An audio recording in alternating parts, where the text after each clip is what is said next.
Okay, Sun City Shadow Hills, welcome to the board meeting for October. Happy Halloween to you. For those of you that can stand, please do so. Pete, come on up.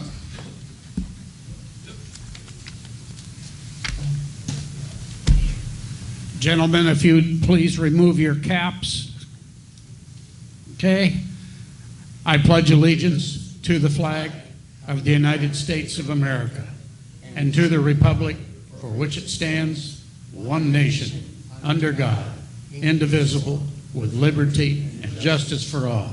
And God bless America and Canada and Ukraine. Thank you very much, Pete. Love having you here every board meeting to lead us in the Pledge of Allegiance. So, okay, today has been a very busy day.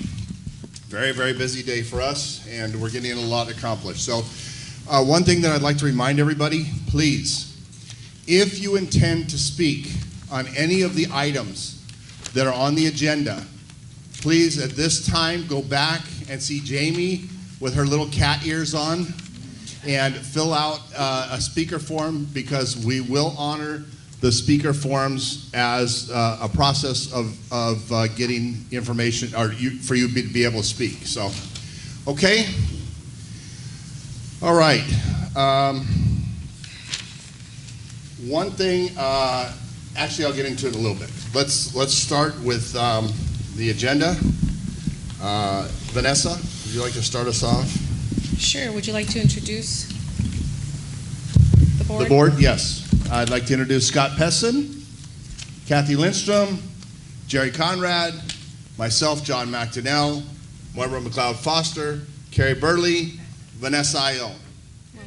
Okay, that is your board of directors and your general managers. So, okay, Vanessa, thank you. Your first set of minutes here, the draft second session, September 22nd. That's tab 1. Yes, I'd like to entertain a motion to accept the minutes. I second it. September 22nd. We have a motion and a second. All in favor? Aye. Opposed? That motion carries 5-0. Second, September 26th, general session. I'd like to entertain a motion to accept the minutes from September 22nd. Second the motion. We have a motion and do we have a second? Kathy. Kathy, thank you. Okay, any discussion? All in favor? Aye. Opposed? That motion carries 5-0.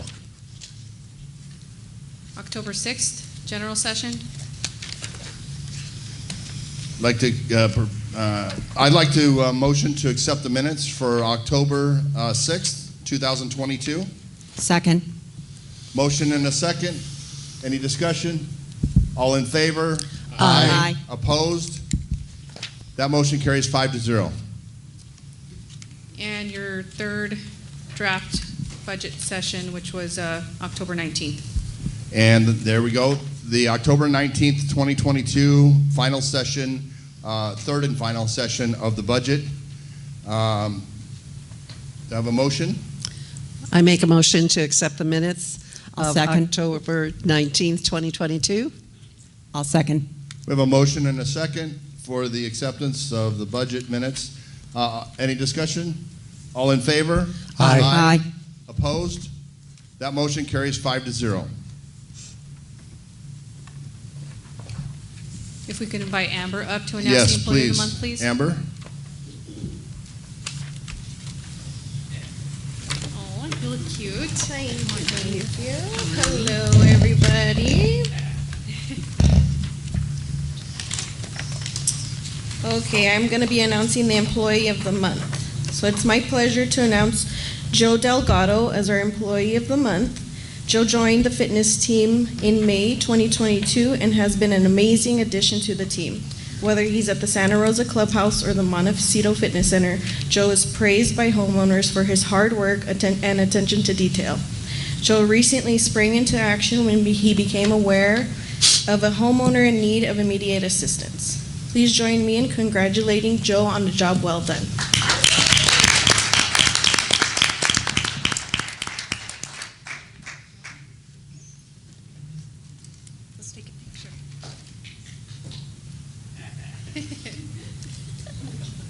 And the assistance he gave to that homeowner actually saved the homeowner's life.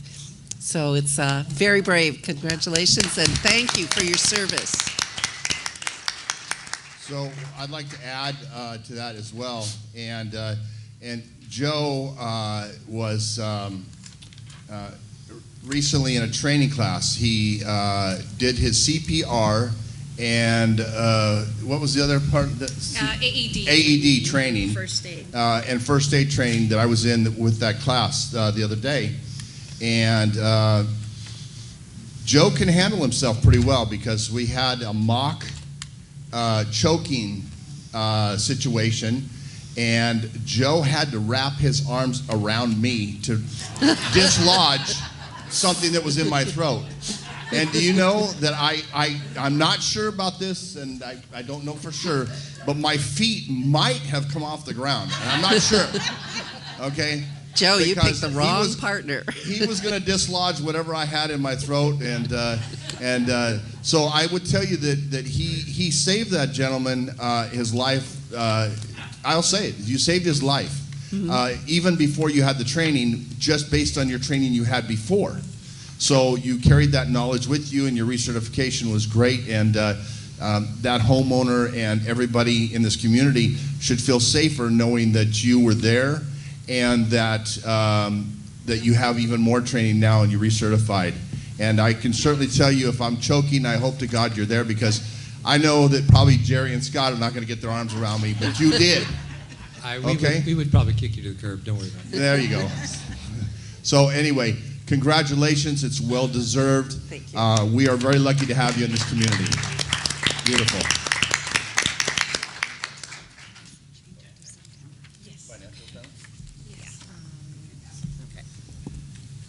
We have our FAC report first, and I believe Mike Whelan is going to present. Yeah, There is a Mike's correction gonna to do the agenda. Thank you for catching that, Moira and Carrie. September is the month that he is presenting on.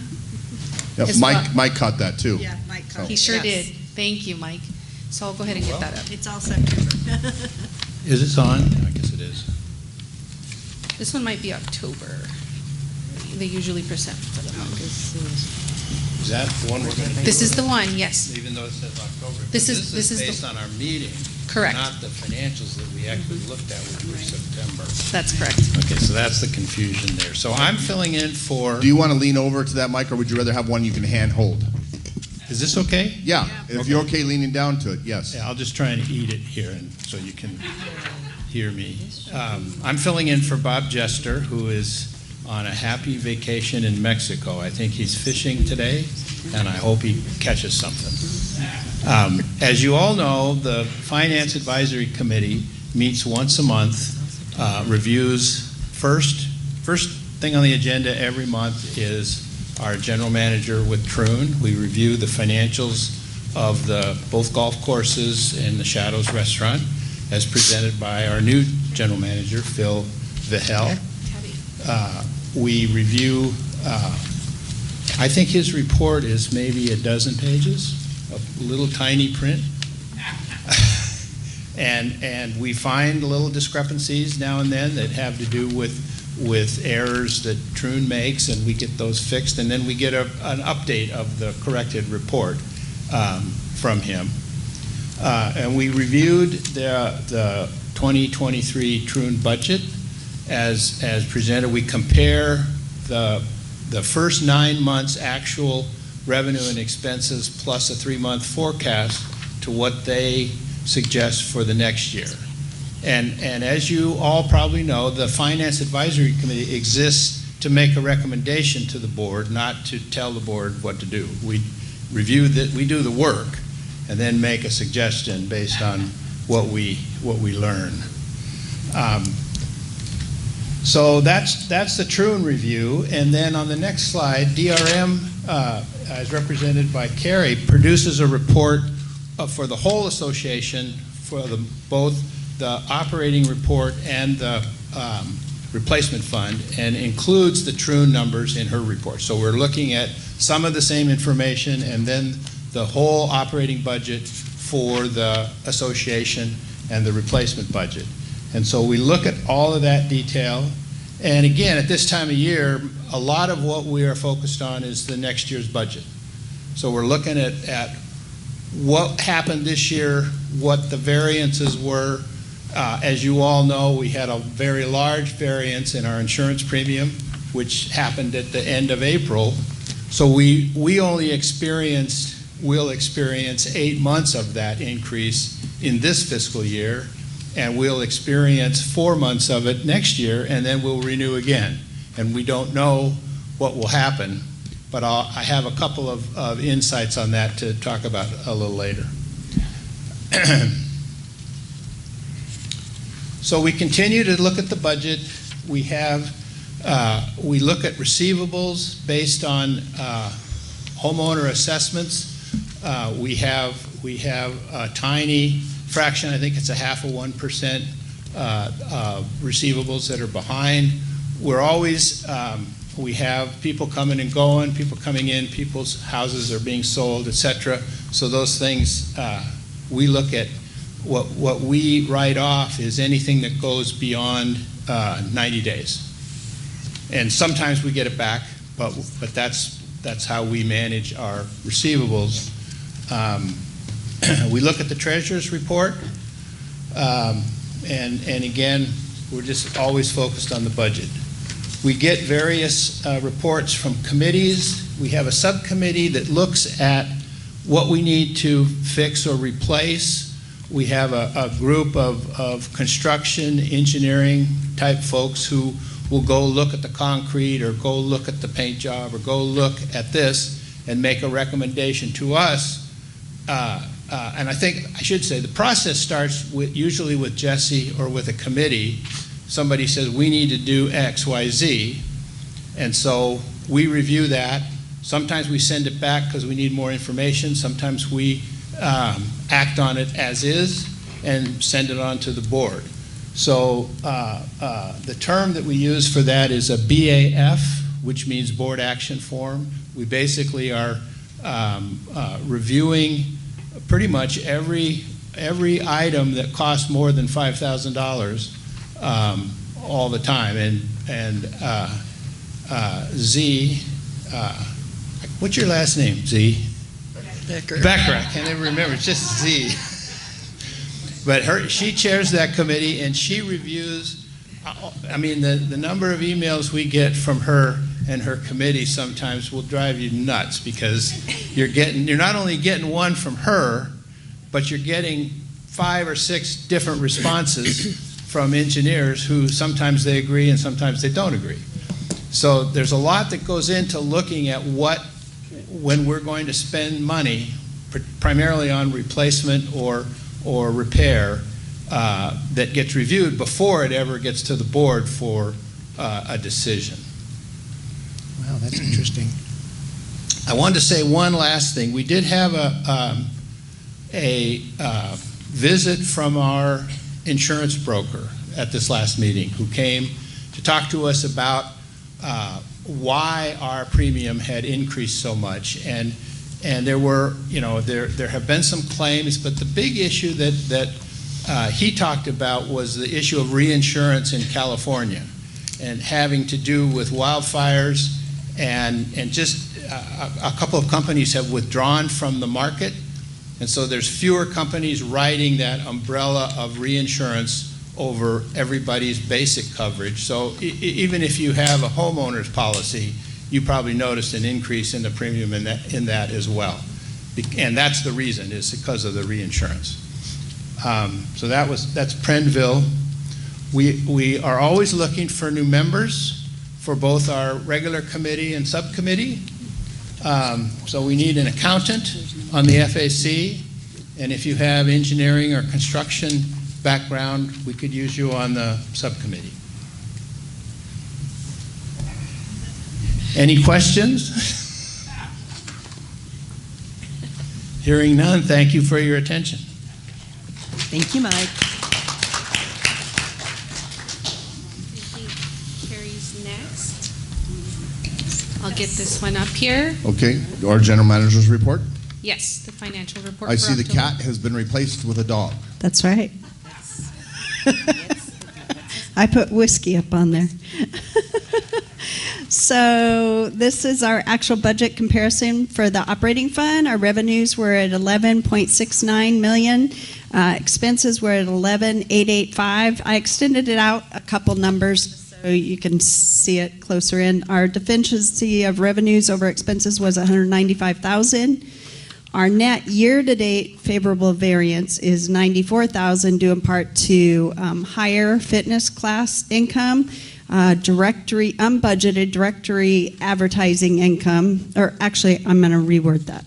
No, that we hadn't had a directory, so that was added to the budget. So that was a line item that we had. Fines are higher than expected, and then our vendor access control also is at a higher number for income. Operating fund for personnel expenses were $190,000 less than budget. This includes all your departments and our temporary employees. And right now our HOA office, we're in the process of hiring Esther at our front desk, permanent. And so everybody in the office is full-time with DRM. So we don't have no longer have temporary employees in the office as of November 2nd. We have 58 full-time employees versus budget of 61. Currently, we have a custodial 1, a custodial 2, and I believe we also have one fitness instructor that we still have open. Can you go back one? Our bad debt expense is $26,000 less than budget. The accrual is based on assessment receivables greater than 90 days. And our legal services, including collections, are $28,000 under budget. So this is our replacement fund. So our revenues are year-to-date, $857,131. Our expenses are at $1.284559, and our variance is $427,428, which includes unrealized year-to-date loss of $843. Our expenses for major repairs and replacements were $918,673. Based on a budget of I think we had 2.2. So our total cash is $3.6 million. Our replacement fund investments, including our CDs, are $13.7 million, and our capital improvement fund balance is $1.18 million, and that started at $1.5 million. So that's what's been spent year to date on the anything that is North Channel. So nothing else has gone into that. Pardon? Yes, that's my 16-month-old red poodle, Whiskey. He keeps us busy. So let me be crystal clear about the replacement fund, or I'm sorry, about the capital improvement fund balance. That capital improvement fund balance was voted on by your board to be placed there for the sole purpose of anything to do with the North Channel project. That North Channel project has included the filling in of the pond that was pond number 2. We saved a ton of money there because we didn't have to pay for all the dirt that came in there, so that saved us a lot of money. That was unbeknownst to us at the beginning of putting this money aside. So that money that we saved just stayed there, okay? We have other legal issues that we're dealing with that come from that fund. We have mow curbs that are going to go along the walking paths and the area out there. We have an access road that will be coming in from Avenue 40 down to the ponds, and that road is designed to be a safety road to bring equipment in the event of a catastrophic flood. Catastrophic being any kind of flood that destroys our land. That's the way the trucks will come in. That's the way the trucks will go out when they have to get the cleanup done, if there is that kind of a situation. We also have a gate that we'll be replacing. Now, it doesn't sound like a gate is that big of a deal, but it is an expensive project, okay? And we will have that gate placed out there, and that will be our access way to get into the North Channel project. Even though equipment may fit underneath the bridges, the access way, the tunnels to get to there. It may fit there. We still have to have a way to be getting in from the other side. Okay? So I want to be specific. That capital improvement fund by the previous board is earmarked for that project only. If that was to change, it would have to then be voted on by the board to reallocate funds for something else that would be used for. So that's why those funds are there. Those funds are there instead of giving money back and having to ask you down the road, possibly having to ask you down the road for money to fix something there. That money is allocated specifically for that project. Okay? That's why it's there. All right? So can I ask a question, John? Who's that? Scott? Yeah. So that money can be reallocated by a majority vote of the board, correct? That is correct. That's the way the process works in this community. Thank you. Moira? Also, one thing I wanted to mention about the Capital Improvement Fund. It was presented to the Finance Advisory Committee. They recommended that the $1.5 million be moved into a separate account, and it was approved unanimously by our Finance Advisory Committee. So I just wanted to also make that known. That money's there. You can go online. You can look at all of our paperwork that we have on file on the websites. You can see exactly where everything is at. It is there. Okay? The balance sheet. Thank you. Phil?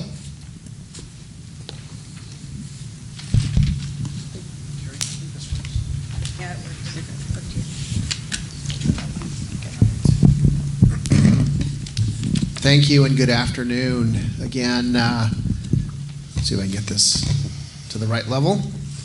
Thank you for allowing me the time to report on Shadows Golf and Shadow Hills Golf North and South and Shadows Restaurant. For the month of September, over both golf courses, we played 2,457 rounds of golf, which was slightly down to budget by 503 players for the month, and currently for the year, we are only down 534 players. With an exciting season in front of us, we do expect, again, to close the year very strongly at our year-end target numbers.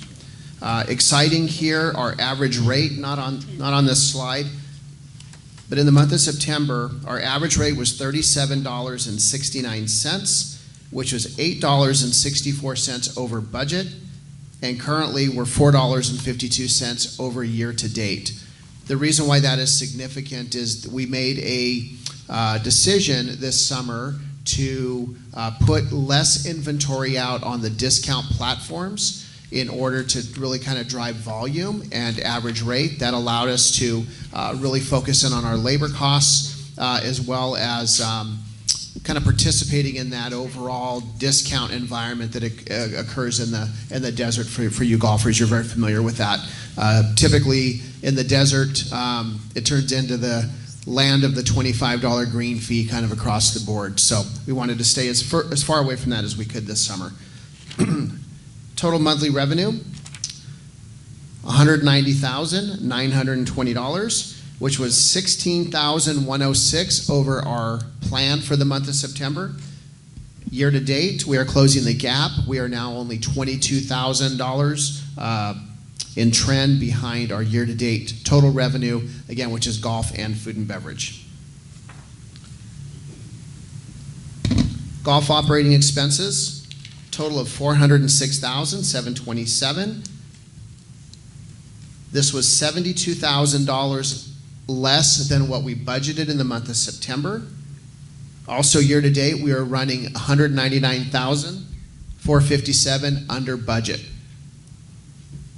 Had a nice pickup in the month of September, largely due to our national contract pricing and seed, which is the overseed for both golf courses. Seed costs have gone. Really, 3 years ago, they were anywhere from 97 cents to $1.02 a pound. Now they're upwards of $2 to $2.50 a pound, which is that rye seed. So we were able to secure our national pricing, and to be quite honest, getting seed in general was a struggle this year for a lot of properties in the desert, and we were able to secure that with our national contract through Troon. Total food and beverage expenses for the month of September, $60,932. That was $14,921 in dollars in savings to budget for the month. Year to date, we're slightly over at $23,613. Golf subsidy. This was a negative. The subsidy was $381,827. Against our target, we bettered budget by $77,112, so we had a better month in subsidy. And year to date, we are bettering subsidy budget by $168,339. Food and beverage subsidy for the month was $17,046.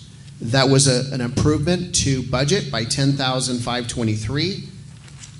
And we are starting to close the gap, but we're still slightly behind year to date by $168,261.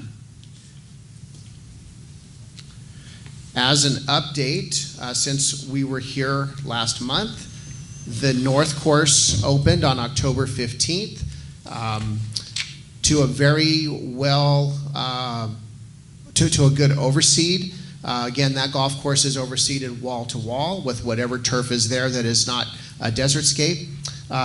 Favorable weather. Everything came in very nicely. We were right on track for an opening of October 15th. Also, we were able to open the Santa Rosa Bistro with a enhanced food and beverage menu that will be changed again when we reopen both golf courses November 7th. The South Course is currently growing in for overseed. If you have not seen it, really over the last day or so, it's remarkable on how it changes color really over a 24-hour period, day over day. We are now starting to see some full germination of rye on the tees, fairways, greens, and green surrounds. Tom was able to get our first mow really last week. You'll now start to see that the fairways are getting to be striped out. And the team is hard working on getting the bunkers edged, getting the car paths edged, and getting everything ready for opening day, which will be Monday, November 7th. On that day, we've got a great, really kind of a great day planned. We've got some food and beverage specials in Shadow's Snack Bar, as well as we've got a clinic that I kind of joked, but it sold out faster than the Garth Brooks concert this last summer. It sold out in about 25 minutes when we put the flyer out. So that will be from 12 to 2, but don't worry, we will have 2 or 3 other clinics throughout the season. The reason why it is going to be so popular is it is going to be a demonstration clinic. Sandra Palmer, who, for those of you that don't know Sandra, and I've kind of expressed it in some of the golf specific committees, Sandra is on our golf team this season and hopefully seasons to come in the future. Sandra is an LPGA Hall of Famer. She has 19 tour wins. She's local here in the desert. She has 2 major championships, the U.S. Open and the old Colgate Dinosaur. So she'll be part of our team this year. She's going to headline the clinic, and so we're excited about that, November the 7th. The team's busy getting the golf course ready, as well as getting the fleet of carts ready. If you have been to the South Clubhouse, you may have seen some tables and chairs out on the patio. The concrete project has been completed, thanks to Jesse and his team.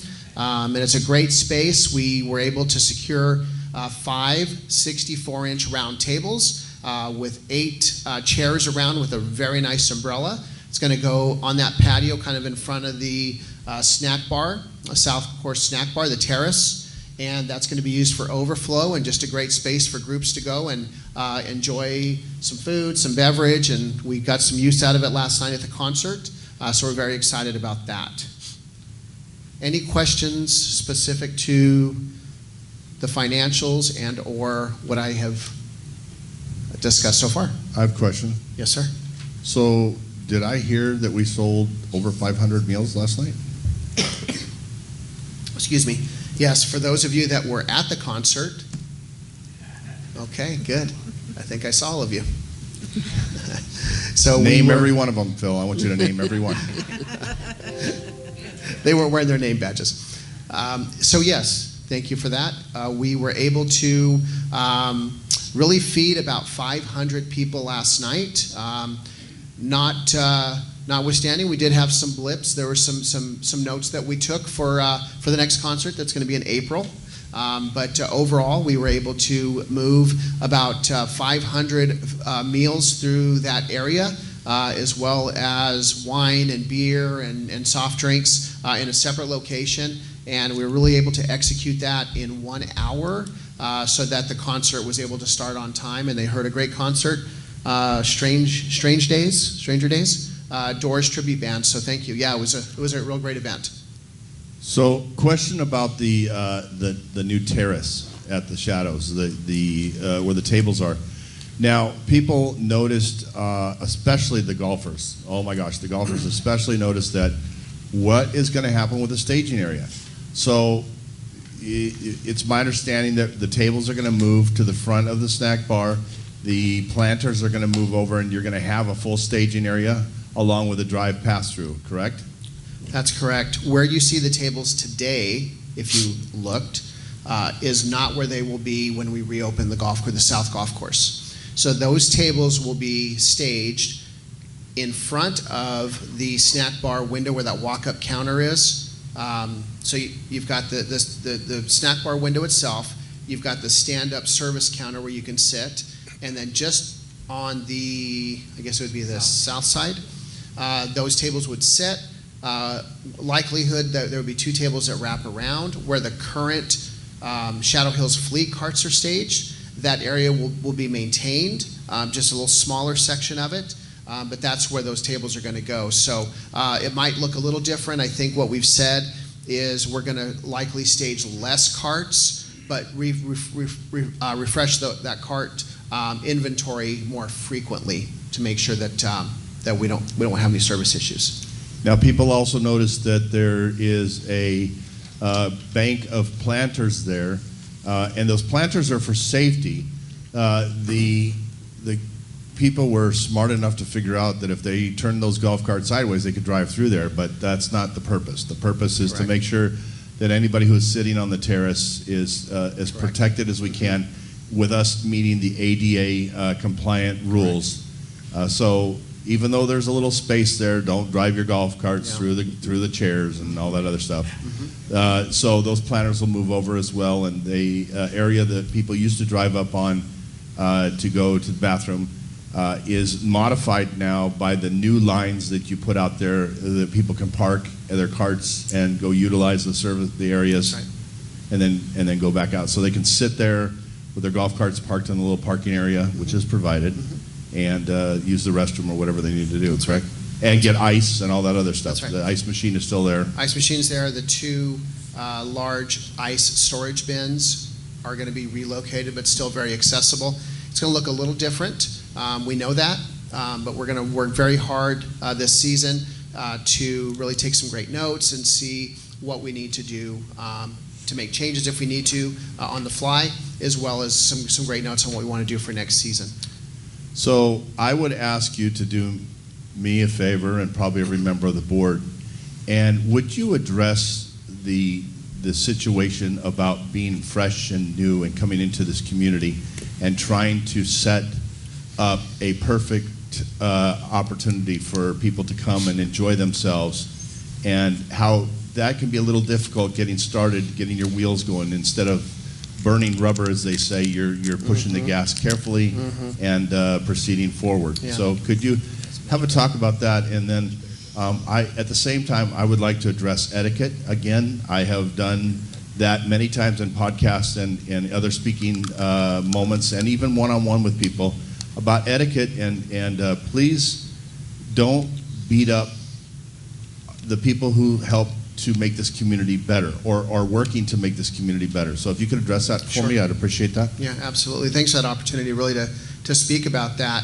I guess I've been here since middle part of August. And although it is summertime, for those of us that manage golf in the desert, and to really kind of give a sports analogy, it's the busiest time of the year for us. Because behind the scenes, we're really in the process of, if you think of an off season for a major league manager or an NFL football head coach, that's when that person is setting the playbook and developing his or her team and getting everything ready to go. And when the season starts, it's started, and hopefully all of the work that you've done gives you a successful season. And then guess what? You start over again. You take your notes and you figure out what worked well, what didn't work well, but it's ever changing. And so when I was lucky enough to join the team and to be part of this community, I knew that there were going to be some challenges. And I've experienced this. This is I guess this will be my, I'll call it 30th year in this industry. And this will be my 5th season in the desert. And what I do know is the only thing that really kind of stays the same is change. And one of the things that we're really focused on doing is our company is in the business, and I'm in the business, this is why I got in the business, is to make things better, but also within kind of the guidelines. And so one of the things that I noticed here was there's a very large community. And there's a lot of moving pieces to really both golf courses and food and beverage. And there are some food and beverage committee members here as well. And we've talked about this. One of the hardest, one of the leading businesses that close is our restaurants. And there's so many reasons why. And so what we really are focused on doing is trying to make incremental change on a daily basis with the community's best interest in mind. And sometimes that is met with some frustration because things are different. I get it. I understand it. I use the example of we go on Sundays to Louise's. They changed the recipe on their Eggs Benedict on me. And it ruined my day. But guess what? I figured out a way to order something else. And so we're starting to see a little bit of that. But we will always make sure that I utilize and take partners with the board members as well as the committee members and get all the information that we possibly can, because we're not here to drive an agenda, but only make sure that we improve the property each and every single day. There are things that you can literally touch and taste, such as the menu. Sure, there's things on there that used to be on there that aren't on there today. But guess what we do? We look at our comment cards. If there's an overwhelming response that the taco salad hasn't been on there, Chef and I and Manny talk about it. Guess what? We've got 10 of these already. Guys, maybe we ought to put it back on. So those conversations happen. One thing that I think that you're kind of alluding to is just kind of remembering the environment and the staff. Is they get up every day to not only make sure, because bills don't pay for themselves, they have to go to work, but they come to work in an environment where they're in the service industry, and they understand it is difficult. There have been some challenges here recently where there have been some negativity, would you say? And we just want to make sure that we are providing that safe environment for our team members. We do have opportunities and platforms of ways that you can communicate. The first one, email me directly. Give me an opportunity to kind of fix it, and we go from there. So, like I said, it's kind of like taking the Titanic and turning the Titanic going from north to south. It takes a little while. So all we've ever really asked is just some patience, trust in our experience, and because we want the same thing. We want this to be a great operation. You know, one of the things that this board has asked is that we have a face to the restaurant, and that the chef comes out, and Phil is 100% behind this, and it's something he believes in, and that is that there's a face to what's going on there at the restaurant, and that face is the chef. He is there to do his job, to make the food that you request through your order and produce that food and make sure that that food does the best process it does to take to get to your table. and as fast as it can. And he does that through the people that work for him over there, through the servers and the expediters to get that food to you. And it's very important that the chef is out to say hi to you and see how you're doing and to hear some of what you have to say. But I would say if you have a real bad situation, a real complaint, a real one that is just eating you alive, that you send that to Phil. Send it to Phil or email Phil somehow, because Phil is the general manager. Everything rolls uphill to him. He is responsible for everything that goes on with golf and the food and beverage. That's his job. He's paid to do that, and he's here to serve to us to do that. That's what he is here for. So don't take out frustrations on the chef.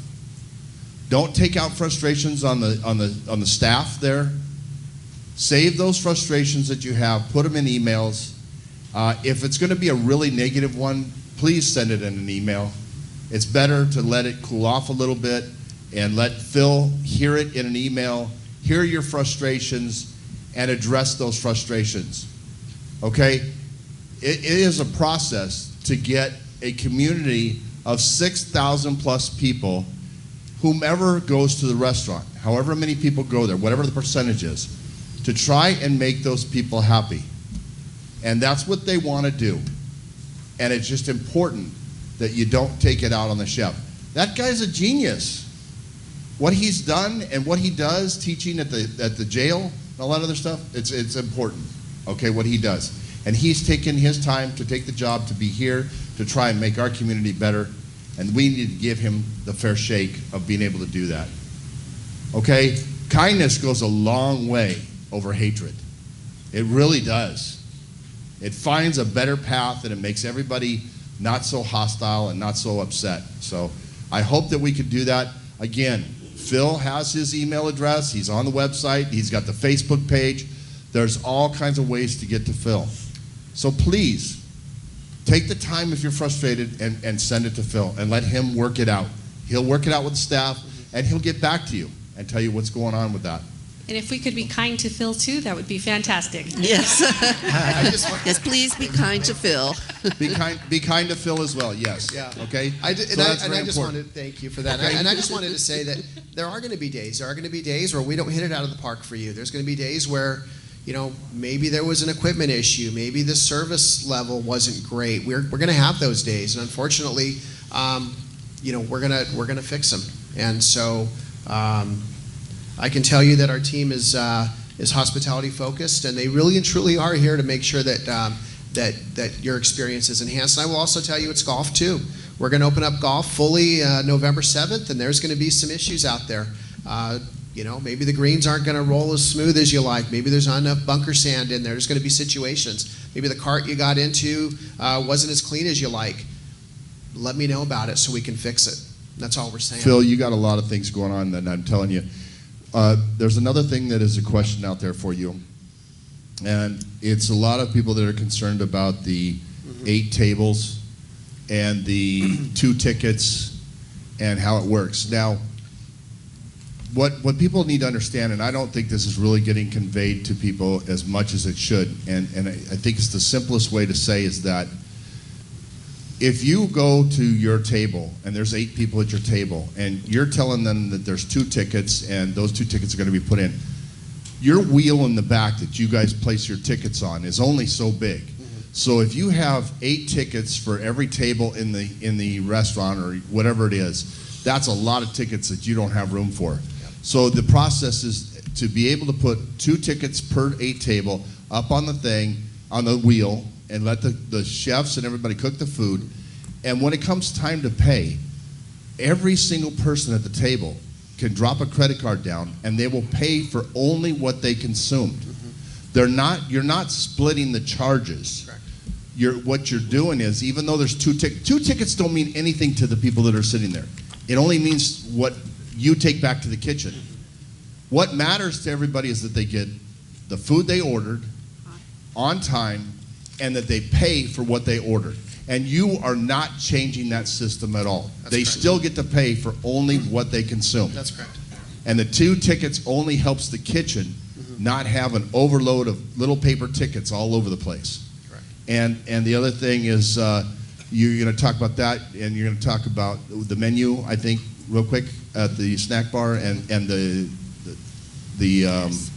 72 Yes. people. Okay, Yeah. go ahead. Correct. I know you got so much. It's crazy how much you have today. It's lucky your financial report was short. I think you say that they're available if you want to take Okay.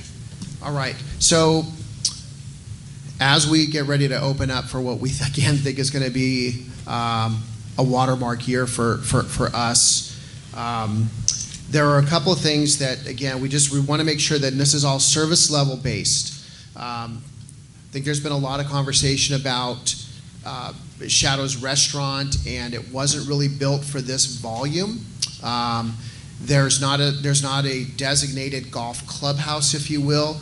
The golfers and the non-golfers are trying to share space and really trying to keep everybody happy so that experience is amazing for both. For both the golfing groups coming in, the Porsche clubs, those types of clubs that come in as well. And so and what you'll see is he doesn't really do anything unless he does his diligence, and he takes some partners. And he was able to partner with some pretty intelligent people, both on the committee and some that are kind of in his industry. And so we know that this season, the golf groups are going to be bulging at the seams. We already know that. They're going to be coming in looking to enjoy a great experience in the Shadows. And oh yeah, by the way, there's a large percentage of homeowners that don't play golf that want to come in and enjoy Shadows as well. And so how do we kind of marry the two so that A, everybody has a spot to go, and B, that the kitchen is able to run efficiently and produce food so that we don't have hour-long ticket times. And I shared this with some. I also go out to eat, and I had an experience on Saturday. I'll leave the name out to protect their innocence because I've been there before and they've done an amazing job. 1 hour ticket time before we got our food, and we had to send it back twice once we got it. So it happens. But what we're really trying to do here is Carrie's handing out some guidelines. We met with all of the golf club presidents about 3 weeks ago and had a pretty lively conversation. They brought up some great points. So what we've kind of landed on are just some simple guidelines for the groups, both golf and non-golf, who want to come in and use Shadows. Phil, I'm sorry, real quick. While Carrie's handing those out, there's a limited number of those that we have right now. So if 2 of you are together, if you could share those with somebody else that might have them, that would be great. Thank you, Jesse. Jerry, they have an extra one up front here for you. And again, if you can see, it's on the It's on the screen, it's too. on the screen as well. And so I'll just kind of highlight here. So what we've said is that groups that are 72 or under, they will be able to go into Shadows. They would very simply just make a large group reservation. Let me touch on that real quick. So we have a reservation system. It's long-standing. It's been here for a number of years. Can anybody guess what it is? It's a notebook. It's a binder. And so it's inefficient, and we're looking at a new system. So we were doing demos. We had a demo of a system that we really like that's going to bring efficiency and security back to the reservations. Maybe you've had the situation where you've gone in and you know you made a reservation and you show up and there's a chicken scratch there and your name isn't on it. So we're trying to eliminate that issue as well. So the large group reservations, they would just make a reservation. Who here really kind of feels like they can show up at a restaurant of 72 people and kind of walk in and do that? You would need to make a reservation, likely, right? And likely you need to get on some type of a prearranged menu. And that's all we're kind of trying to establish here.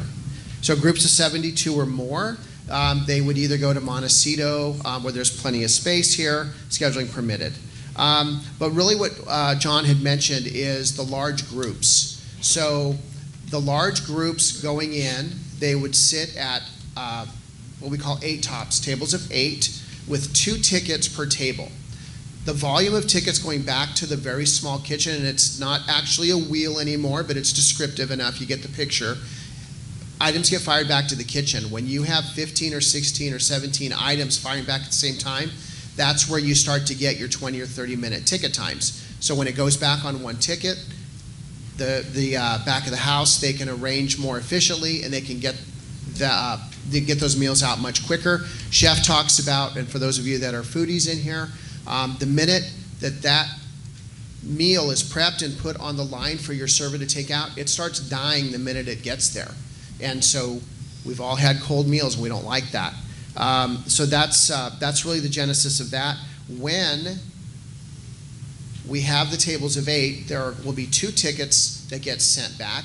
Yes, that's going to be different. So as a group, the server would take the reservations for those 4, for example, goes on 1 ticket. That ticket gets presented to the table at checkout, but it's not split.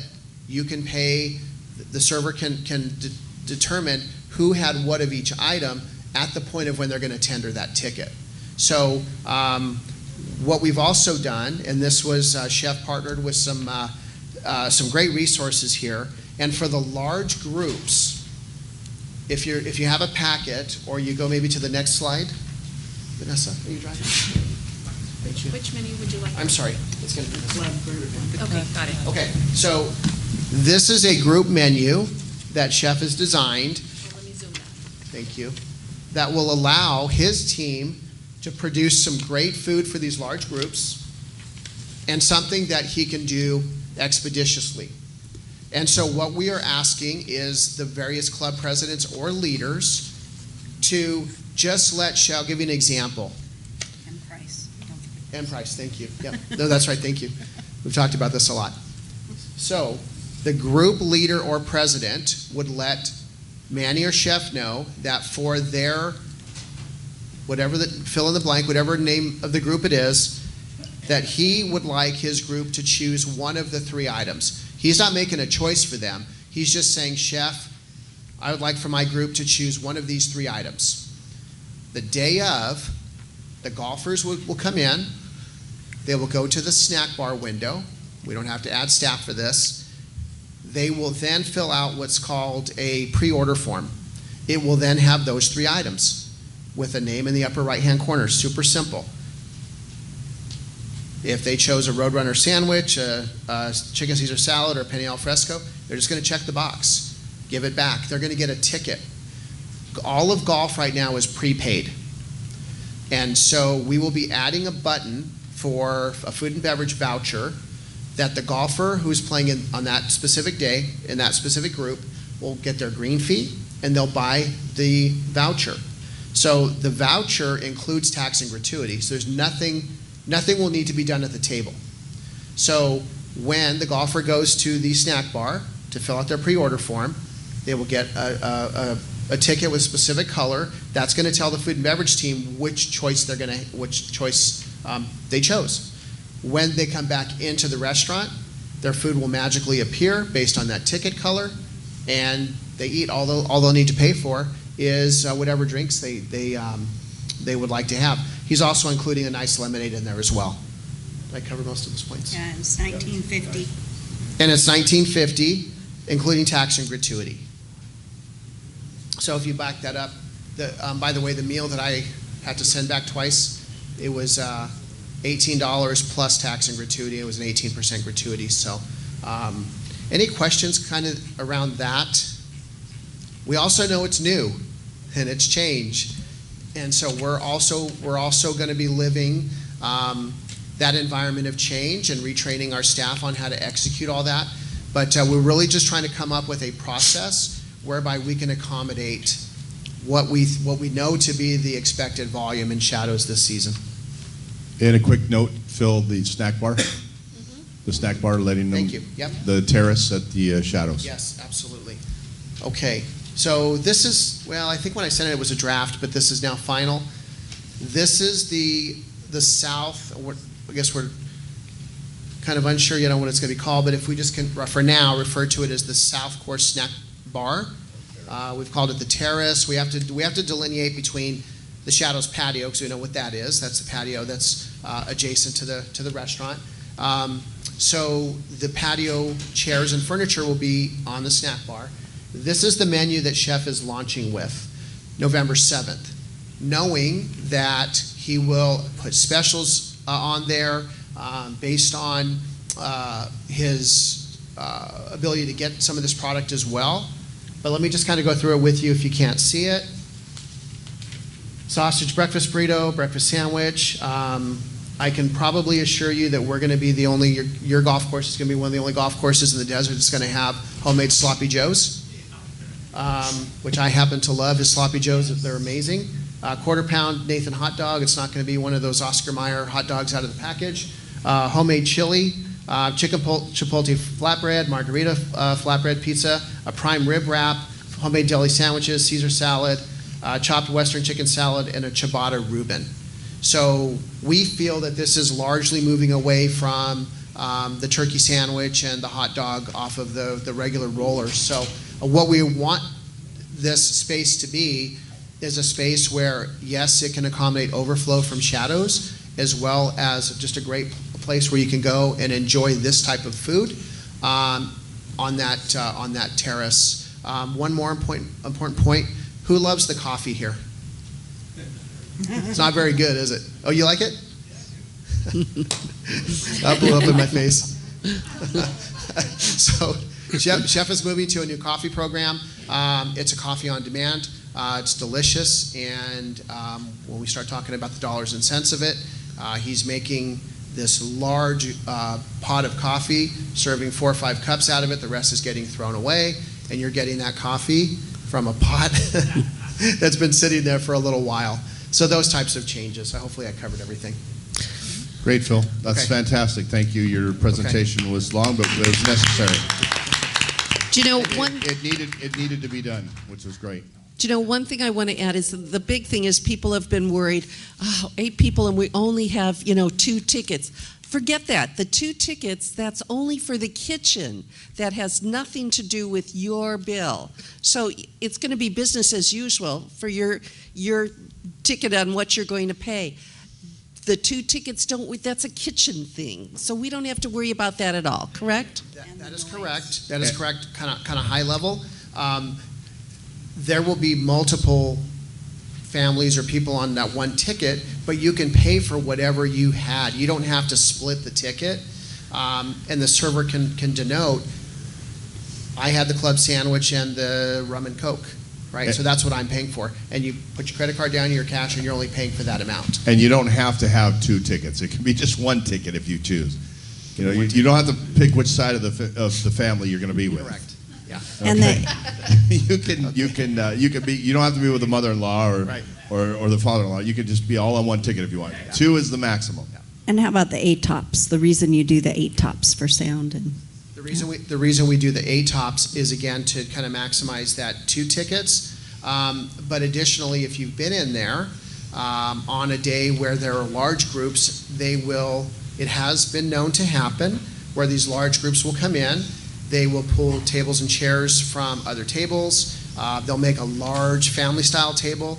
It gets loud.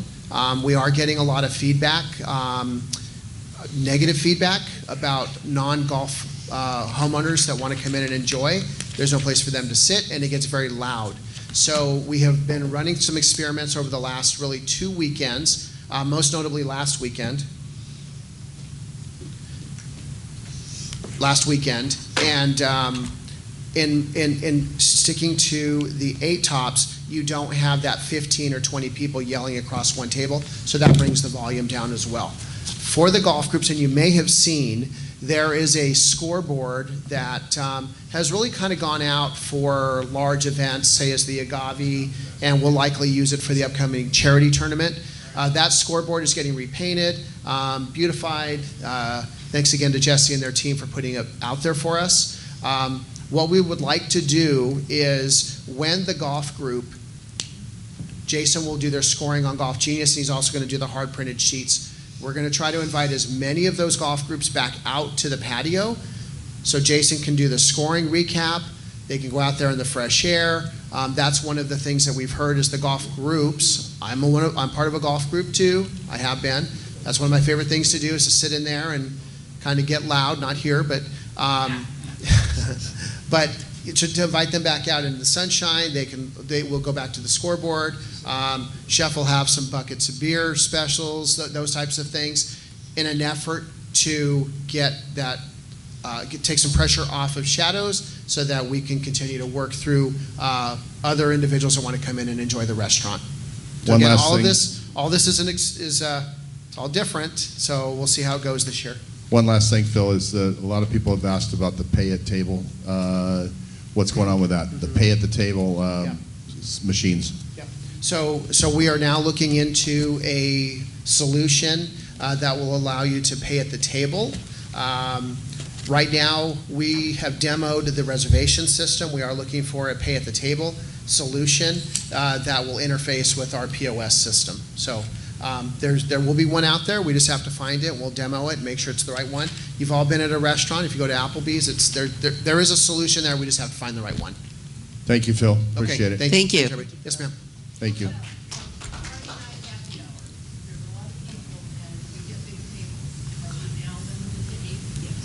It's still the 8. Yeah. Well, this is going to be for the large groups.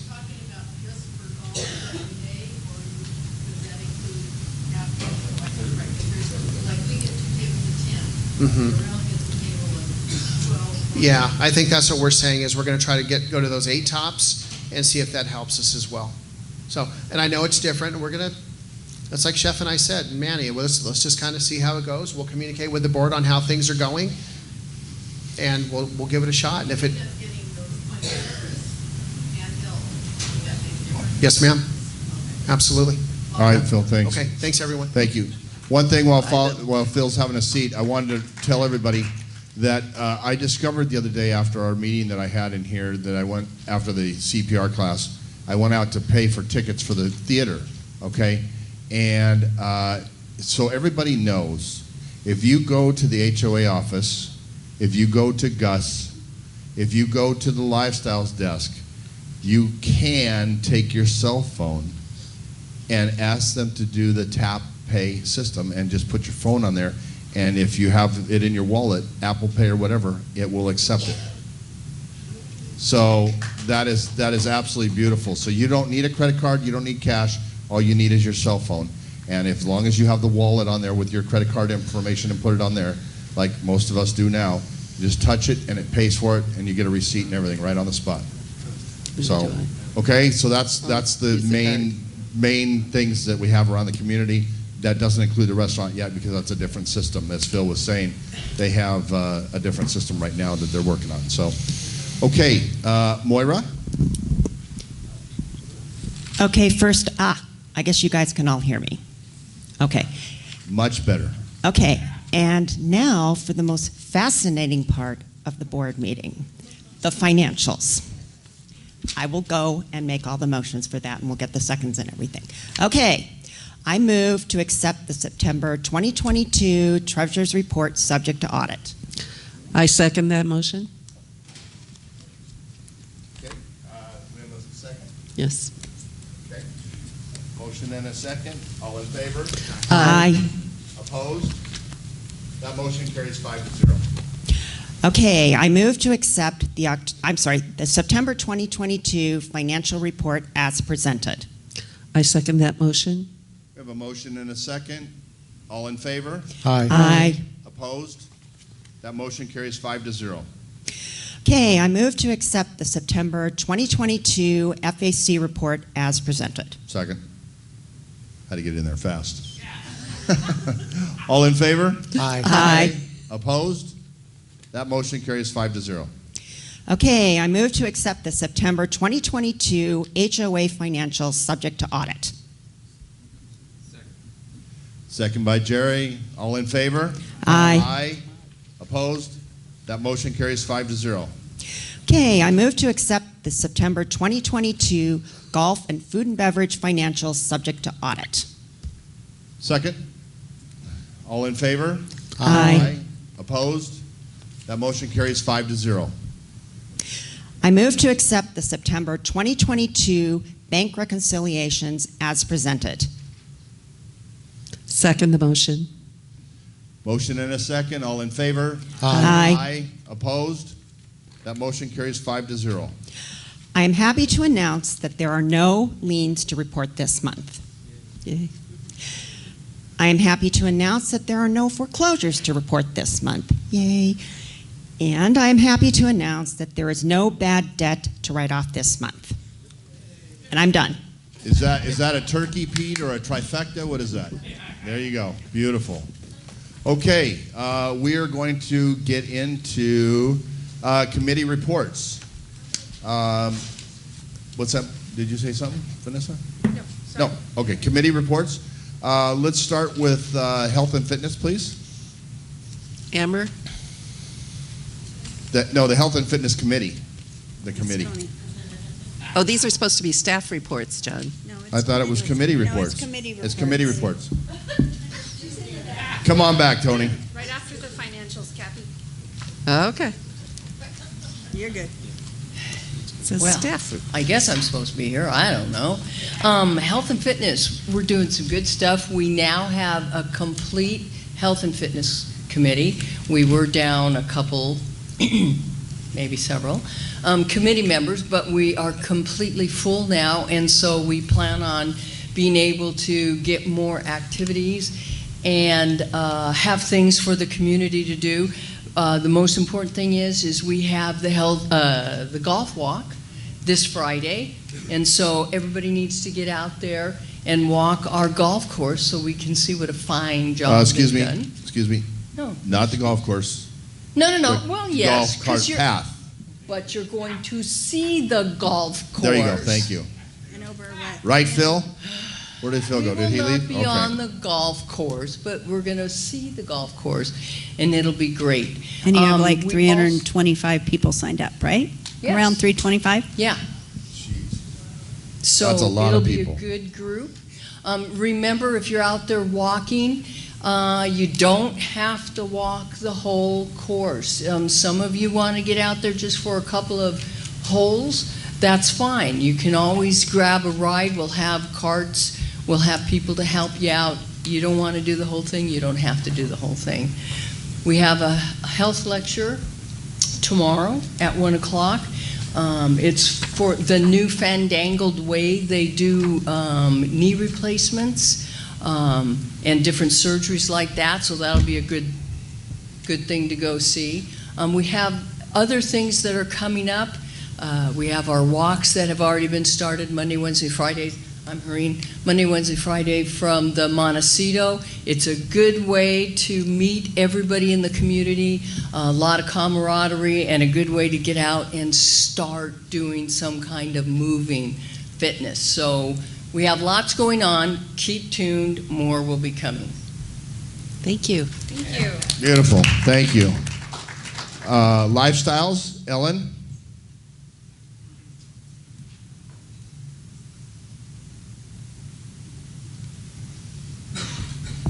Good afternoon. I'm Ellen Owens, and I'm a member of the Lifestyle Advisory Committee. And I'm here representing Connie this afternoon. Just to bring you up to date, you did hear that the concert last night was a great success. Many of you that are here today were there last night, as was I, and it was great. Yesterday morning at 8 a.m., the registration for the Holiday Gala that is going to be held on December 20th was opened and registration began. Now, as of today, there were 173 registrations as of 9 o'clock this morning. So I believe they're only going to be up to maybe 250 to 300. So if you haven't registered, you need to do that right away at our Sun City scshca.com/tickets, and it's online. I believe the most you can register for are 4 people. So you need to do that right away before the registrations all are taken. December 20th is that date, and You'll see lots of, you'll see the brochures that are out in the lobby regarding the holiday gala. Also coming up tomorrow, November 1st at 8 a.m., the concert series registration will begin as well online. And again, you have to go to the website. There's also brochures in the lobby that you might want to pick up. These concert series, the first three are in, these are for 2023. The first one is Marvin Gaye. It's in January. These the first three concerts are here in the ballroom. They all begin at 7 o'clock. They are all $30, and you must register for each of them. Now, Marvin Gaye is January 7th. This is a tribute, Marvin Gaye tribute. The Fleetwood Mac tribute is February 4th. And the Tony Bennett and Lady Gaga tribute is March 3rd.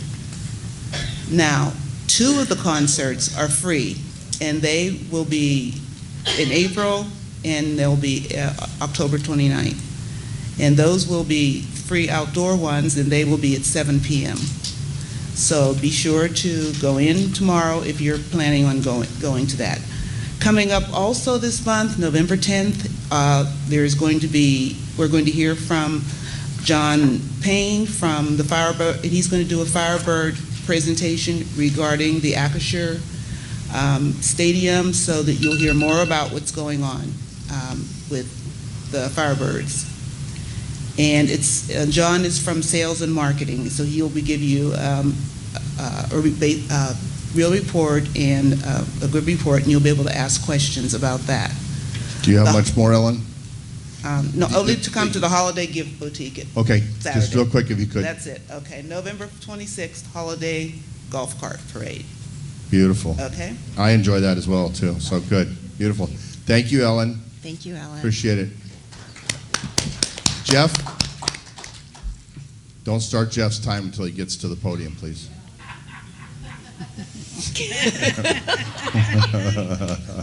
I make a recommendation, we put Jeff's at the very end of all meetings. Thank you, I resign. Hello, Welcome back to America, by the way. Thank you very much. It's good to be back, although it was great to be away. Jeff Kirkpatrick, Chair of the Safety Committee. And just a couple of things to report real quick. The camera systems at the gates are now complete, or so close it's not funny. And that has been an immense undertaking for the past year and a half just to get it done. If you don't know, a lot of our cameras were legacy cameras, meaning that they were originals from the start of Sun City Shadow Hills. And in the ensuing years, a lot of the lenses got foggy. You could look at the monitors and not read a license plate or even recognize a face. So that's been improved. We now have high-tech equipment, and it is crystal clear. So that's good. The paint striping on Sun City Boulevard is completed, and now it's time to start thinking about the super paint at the crosswalks. And that's it for safety.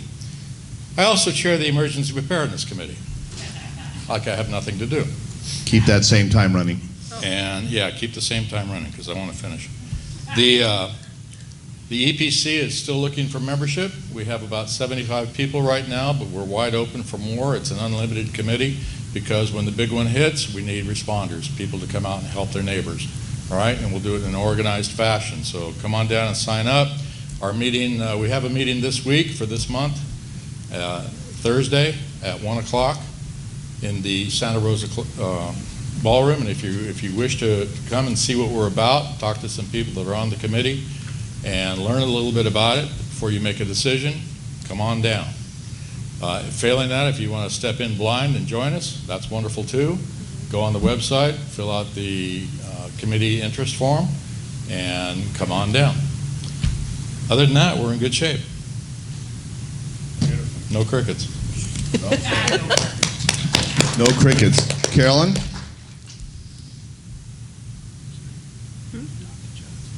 Yeah, I just made a note. Good afternoon, Board. homeowners, Carrie and Vanessa. My name's Carolyn Collins, and I'm the chair of the nominating committee for the upcoming HOA board election in April of 2023. Hopefully you've received the call for candidates packet. If you have not, please go to the HOA office and they will give you a copy. If you are interested in serving on the HOA board of directors, please review the information provided in the packet. If you think that you or someone you know would be able to meet the criteria to serve and would be able to represent our entire community, we would like to encourage you to run for the HOA board. If you decide that you would like to fill out the application along with your statement, you must send your application to HOA Elections of California. You will find the address, phone number, fax, email located at the bottom of the application. The deadline for applications is Tuesday, November 29th, 2022 at 12 noon. No exceptions. If you have any questions, you may send them to us nominating@scshca.com, or you may contact any member of the nominating committee. We are looking forward to our announcement of the candidates at the December 19th General Session Board meeting, and thank you for your time. Thank you. Thanks, Carolyn. Carolyn, did you forget to tell people that included with becoming a board member, you get to go to exciting destinations like Montecito and Santa Rosa and the Shadows and Coachella, all those exciting romantic locations located here at Sun City Shadow Hills. For hours and hours and hours. Relaxation, hours of fun. Okay, Dan Kelly.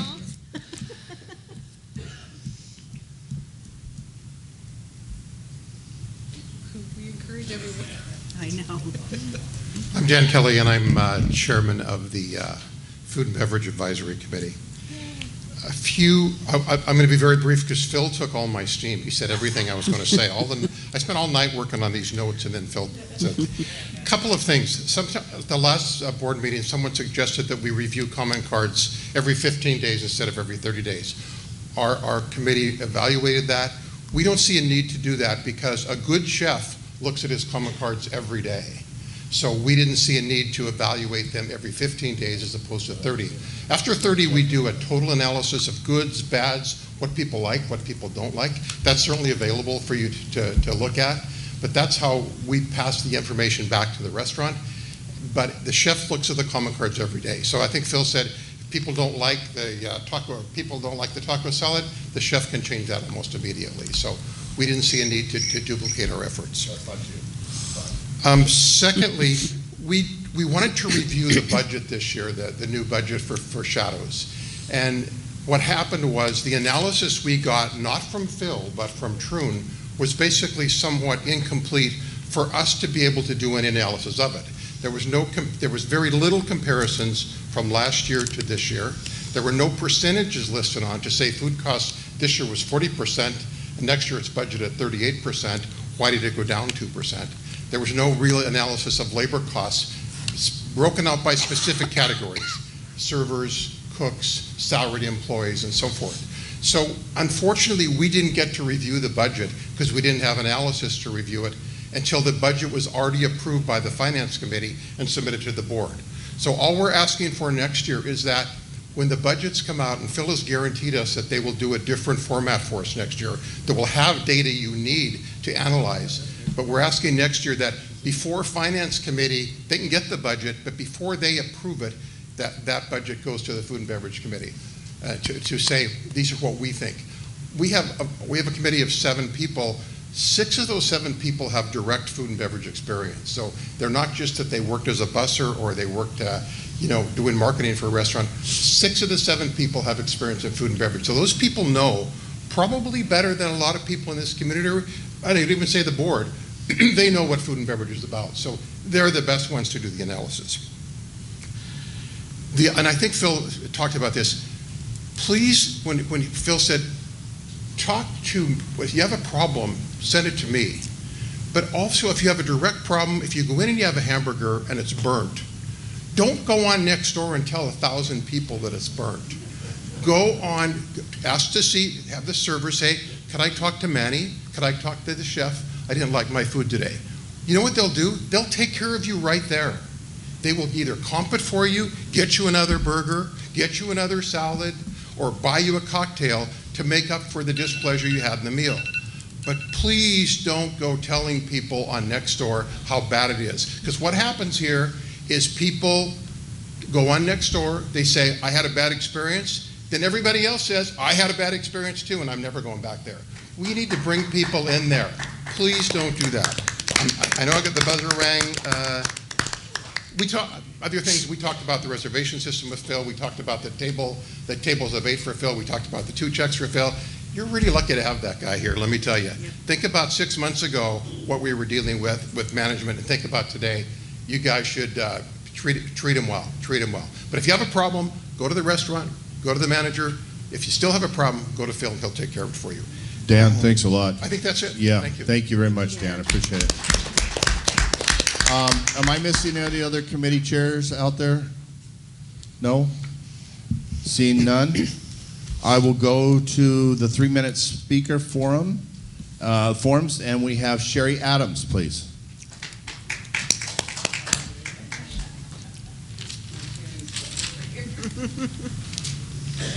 I really think you have a cheering squad wherever you go.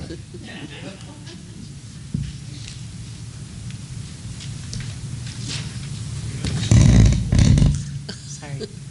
I'm Sherry Adams. My address is 81367 Camino Sevilla. I'm happy to say that in January I will have been here 10 years, and I love living here. Okay. I think this is a terrific community and so many fabulous people. Now my complaint. Last month, a lot of people know me as on the board of the Let's Meet and Eat Club, which is a great club, and if you haven't come, I really want to invite you to come. It's so much fun. People bring in food to share with a table of 10. We BYOB, and then we hire a live band. The cost is $10. The reason it's only $10 is we just want to pay the band. We don't need any other money. Well, we were told that couldn't do BYOB anymore. There was a new law that came about. So I want to put a shout out to Karen and Vern Dahlman, who went to the headquarters of the ABC to try to get a copy of this law. You guys are going to be shocked. This law does not exist at all. There is no law about BYOB and an HOA. Yeah. Which is, I hate to get up and speak, but this is something I had to speak about. I want to know where it came from. Who brought this law into this club? I know how many hours the majority of the board has put into trying to figure out how we can live within this law, only to find out there's no law. I got an email, I don't know, Friday, let's say Friday, that said, please be patient, we're waiting for the attorney until November 10th. What are we waiting on an attorney for? We already know there's no law. There's no law that says we can't BYOB under any conditions. I want answers. I want to know where it came from. Thank you. If anyone wants to give me an answer, I would love it. If not, I can tell you right now, there's a lot of names that are flying around this community about where it came from. Okay. Thank you very much. Thank you, Sherry. Yeah, I'm one of those names. Apparently it's been flown around because I was here from 07, I'm Carrie. I was here from 07 to 14, and I'd like to clarify that all I did as AGM was extend your license as I was directed by your GM, Lynn Gillum, to extend the license from the Shadows Restaurant into your Montecito Club, and as we are opening Santa Rosa Bistro, obtain the license there. and all the paperwork, all the research, which took months to do. So that's my part of it. That is not what's going around that everyone's saying, fire Carrie, get rid of her, it's her fault. That is not the case. So I'm just telling you from the history. Okay, I know there's additional people that it's flying around about, but I think what we're trying to do is do our due diligence, and the board has decided to hire an attorney that specializes in ABC because there is a TIPS law. Okay. I'm gonna defer to our board president from your board president, please. Okay. Thank you. So let me tell you where we are now at this point.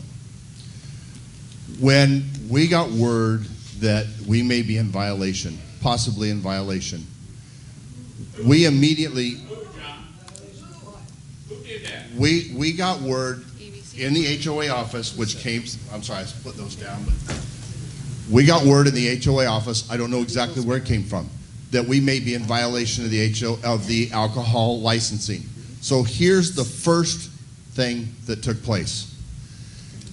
If there was any possibility that we were in violation, if there was any possibility that we were in violation of any kind of jeopardy of losing the license or suspension of license, the very first thing that we had to do as a board to task was to find out directly from ABC. I went myself personally with our general manager, our assistant general manager, and our attorney for the... Because we don't understand.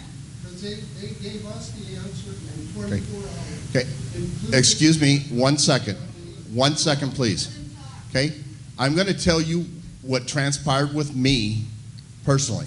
I have been crystal clear with everybody in this community, and I give you a chance to talk when it's your turn to talk, and I'm asking you to give me my chance to talk. This is what happened with me directly.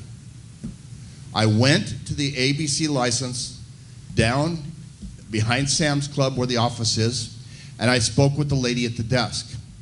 And I asked the lady at the desk to please pull our file so that we could verify that our license is perfect the way it is, and that we have all the areas encumbered of where we're serving alcohol at, okay?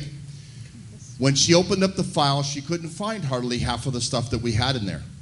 Finally, after going through the file more in-depthly, she found that we had, in 2012, I believe, expanded our license to include not only beer and wine over at the Santa Rosa, all alcohol at the restaurant and the snack bar, and a portable bar and alcohol here, which on a map had to be drawn out as to where the areas were going to be that we were serving alcohol, including the exterior areas, including this patio out here and the grass area at the putting green, because we wanted to make sure that that was included in that as well. The lady that came up says, okay, we're going to take a look at this.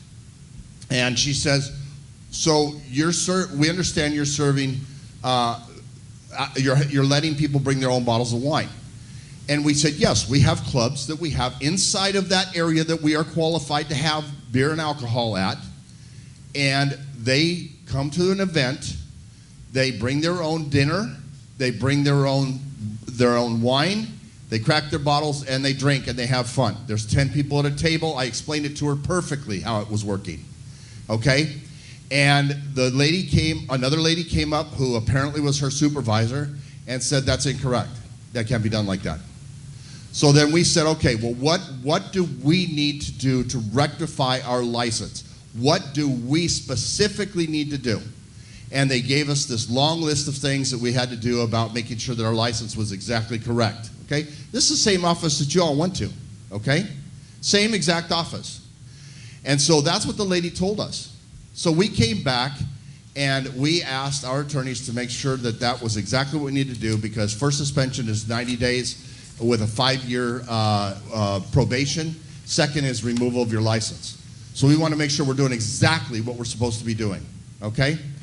And then we asked for a couple of clarifications.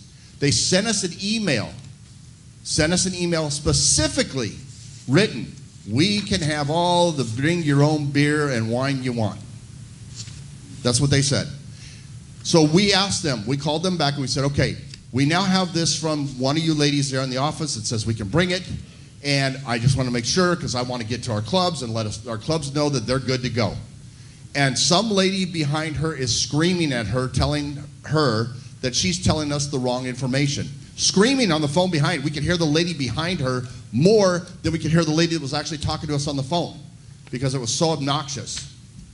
At that point, the information was brought back to the board and given specifically that same exact information, verbatim. At that point, the board made a decision to hire an attorney to give us a legal opinion based on law in the state of California. What is our rights to have bring your own alcohol? We are not, this board, Scott, Kathy, Jerry, myself, Moira, are not going to take a chance that we are doing something incorrect and take a chance on losing our license. If you people think that you're upset right now about a temporary hold on bring your own bottles, okay, I can't imagine what you'd be like if we lost our license and couldn't have alcohol at all. I can't even, I would not be in this room. I'd be at Jeff's place in Mexico. Okay? There's no way I'd face any one of you if we did something wrong like that. And reading the law, we're not professionals. Karen, please. Karen, please. I'm asking you, we are not, Karen, none of us are attorneys on this board. If we do something wrong, we hang for it. If the attorney does something wrong and gives us what's the attorney's name? Matt. One more. Say it out loud, please, Vanessa. What? Friedrich? Matthew Friedrichs. Matthew Friedrichs. He is an attorney that was recommended to us because of the fact that he is, Karen, I'm telling you right now. I'm going to put this out to everybody in Sun City, Shadow Hills, and they can read it, and they're going to think how stupid you are right now. Ms. Dahlman, Whoa. that is absolutely uncalled for. Okay. That is absolutely uncalled for. I will address that. Okay. That was not only not very nice. It wasn't courteous. We're trying. It's not in black and white. Okay. From what we're being told, it's not in black and white. Okay. And rather than The original question was who coached the Bears? Yeah. Who did it? Who started this? Yeah, please, Jerry. Everybody would like to Hi. Hello. Excuse me, ma'am. I just don't want. Oh, go ahead. My turn. Ma'am, I'm Jerry Conrad. We try to respect each other's thoughts, opinions. We don't interrupt. We have respect for each other. That's all we're asking. You might not agree with what we're saying. You might want to put this on next door. That's fine. But you need to respect people when they speak.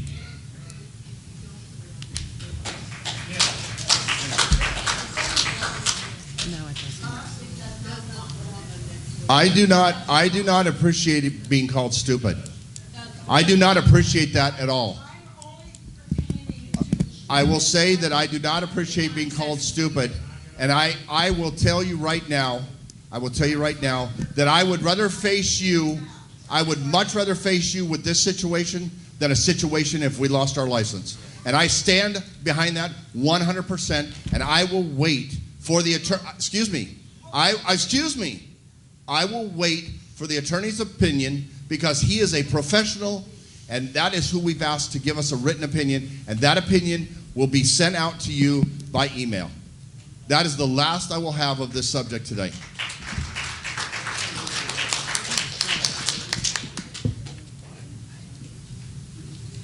Okay. Consent agenda. Consent agenda.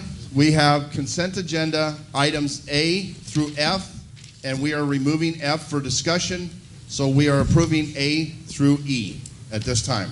Do I have a motion to approve the consent agenda items A through E? I'll second. I have a motion and a second. Any more discussion? All in favor? Aye. Opposed? That motion carries 5-0. We now have item F. I believe, Scott, you've asked for that to be pulled. I did. And would you like to address that, please? I would. Item F, the board ratification of the emergency purchase of 5 tables and chairs for the outdoor seating at Shadows Restaurant to accommodate any overflow. I question strongly what this board considers an emergency purchase. I don't believe there's ever been an emergency purchase of patio furniture. That couldn't wait. So this was done. We had no less than 4 executive meetings to cover this subject. Okay? This was the first indication in this board packet that this was an emergency situation, and it's already been voted on in executive session, which again it should have been in general because it's a purchase. This did not go through the proper channels.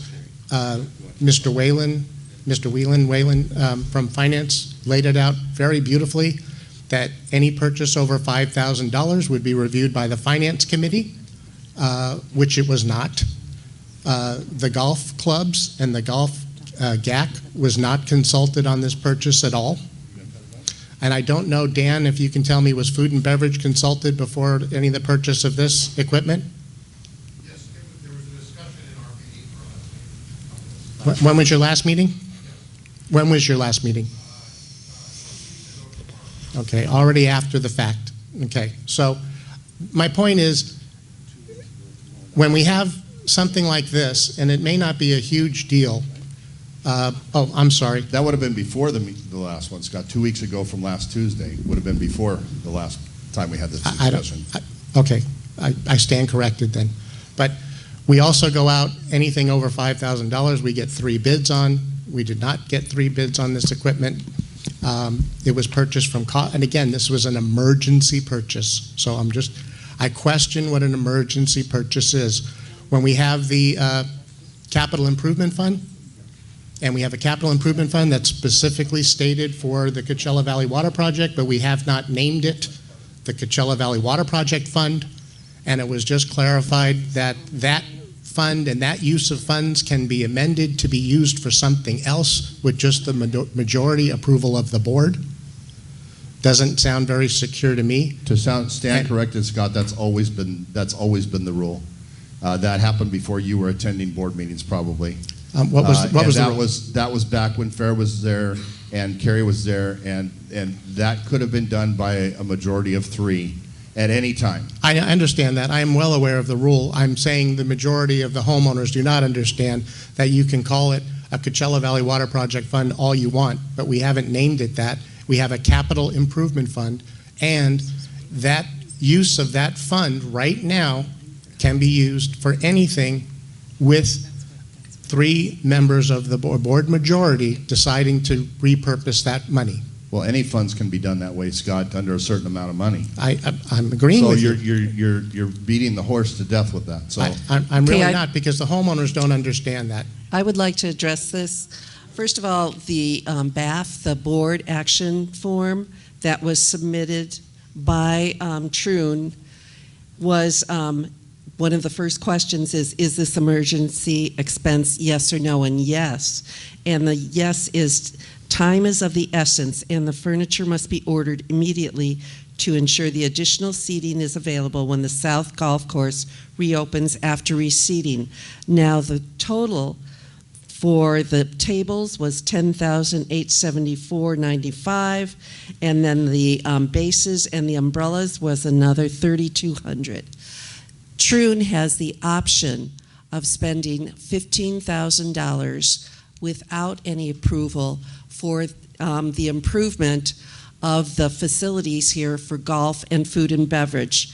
And the monies for this purchase was taken out of the operating budget for common area improvement. So Troon is available to do this. We discussed it as a board, as Scott said, at least 4 times in different sessions that we had in different discussions. And the majority of the board was right on for this, that this was going to be a solution for several problems that we had with the overflow of golfers, with the ability, because we had non-golfers who wanted to use the restaurant and golfers were coming in. This gives us another area. We started with the idea of putting 10 tables down, but we knew that Troon had only an operating budget here of $15,000, so we whittled it down and decided on only 5 tables. 5 tables that are 64 inches, 8 people, 8 seats at each table. So we have additional seating for 40 people out there. And with the recommendation of Troon and the new management that we have here, who are reaching out, as you heard Phil, to improve our existing systems here in food and beverage and golf, this seemed to be a solution that the board backed. And that's why it went through. And it was not necessary to have the FAC approve this, because Troon had that option to exercise the $15,000 limit that they have for this budget. Now, I just want to comment on that, because you said it was originally it was originally a 10-table emergency, and it was whittled down to 5 tables because Troon no longer had the capacity to approve it on their own. Correct. So, yes. correct. So, Yeah. in order to So we're going to try it, and if it finagle goes it well. and wangle it so we can make this purchase, we whittled it down instead of actually voting on what it would actually cost. And it didn't go to general session. It was an executive session, and it should have been in general session because of the purchase of new equipment. This is covered under the Troon contract, and contract negotiations are for executive session, so that's why it was not brought out to the open forum here in the open board meeting. I'd like to say, first of all, Scott, I like the unity there. We voted, we did. Yes. We is a very important word there, that we as a board did that. Frankly, I'm standing up because I think when I stand up, it's because I really am trying to let the frustration out from sitting down, because I am really, really, really tired of being questioned about what my intentions were about the Capital Improvement Fund as a single vote as a member of a 5-person board. And to be honest with you, to say that I'm hiding something, or that somebody finagled, or somebody did this or somebody did that, is preposterous, okay? That is not my money. That is partially my money, but it is everybody's money together. And that money is there for a specific reason. The board at that time voted for it to be in that place. You heard during the campaign last year about give money back, $24. Well, thank God we didn't do that, because we'd have been a world hurt this year. But the whole thing is that money is marked for what it's supposed to be there for. And it's in our and that's what budget. it's designed for, is for the North Channel project.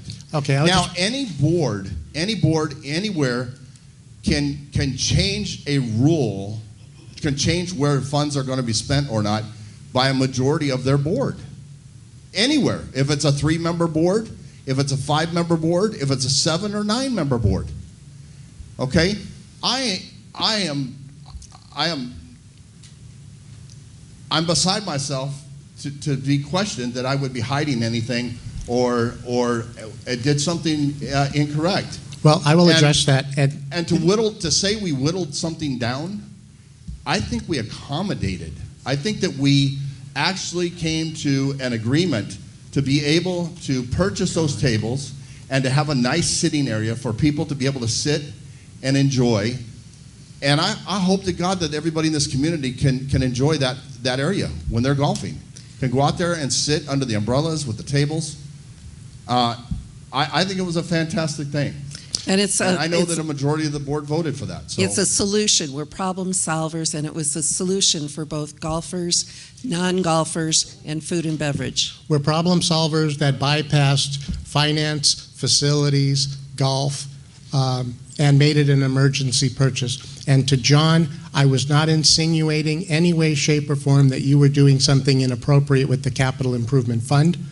That you are correct. That's any board, okay? And the community needs to understand that that is any board. That's any future board. That's board 5 years from now. That's what I was saying. I was not insinuating anybody on this board was doing anything inappropriate. I have to let the community know here that the funds for these tables did not come from the Capital Improvement Fund. It came from our operating budget for community area improvement.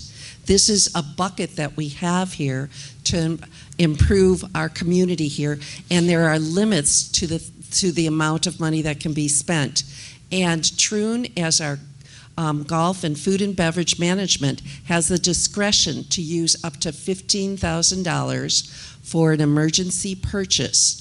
That can be anything from a griddle, that can be anything from these tables. They have that, as well as other departments have up to $5,000. That's where this falls. So we're talking about apples and oranges here. And this is a totally different thing from capital improvement. Again, it's the operating budget, community area improvement. May I say, Not unless you have a speaker form, correct? can I would just, I'll recognize you in a moment if you don't mind. Let's do that. Let's not. Okay, let's not. Couple thoughts. One, we might have to revisit how much money we allow somebody to write a check for $15,000. I know Troon needs to have accessibility, flexibility. That might be something we as a board have to discuss, because it'll be just very easy just to say, well, and this is kind of how it was put, just they can do it. It's 15 grand. We can't do anything to stop them. Jerry, we discussed it at 4 different meetings. It wasn't just, go out and do it.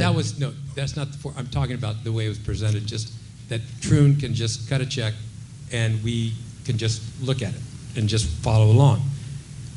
And that's kind of, that sort of gets to me a little bit. But the bigger picture I have is what John just said about this capital improvement fund, and then where would we be if we didn't have that capital improvement fund? Well, that capital improvement fund would be in your operating fund. It would be in your checkbook. That's what the operating fund is. It's a checkbook. And all that capital would have been there, and it would have been easily usable from that checkbook, just like it was from the, quote, capital improvement fund. Now, that's the only thing I'm going to say. I think John is incorrect in that respect, that if the money was just kept in operating, we would still be spending it for whatever needs we have. Well, that's not on the advisement of our Finance Advisory Committee. I talked to Bob Jester about this directly. And if we move the money back directly to the Capital Improvement Fund, didn't recommend it, I will say that, but I said, is it possible? He said, sure. And I said, well, if we did that, there are many things that would happen, but the point I'm making is that the Capital Improvement Fund isn't what saved our bacon when it comes to the Coachella Valley water issue. That money has always been there, whether it's in a renamed fund or not. That's all. Jerry, do you know what the operating fund is used for?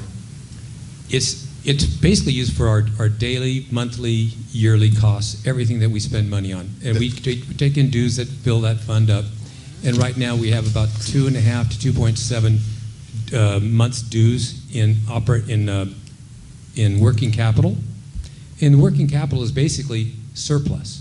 You don't see it on a line item. It's not on a line item, but it's there.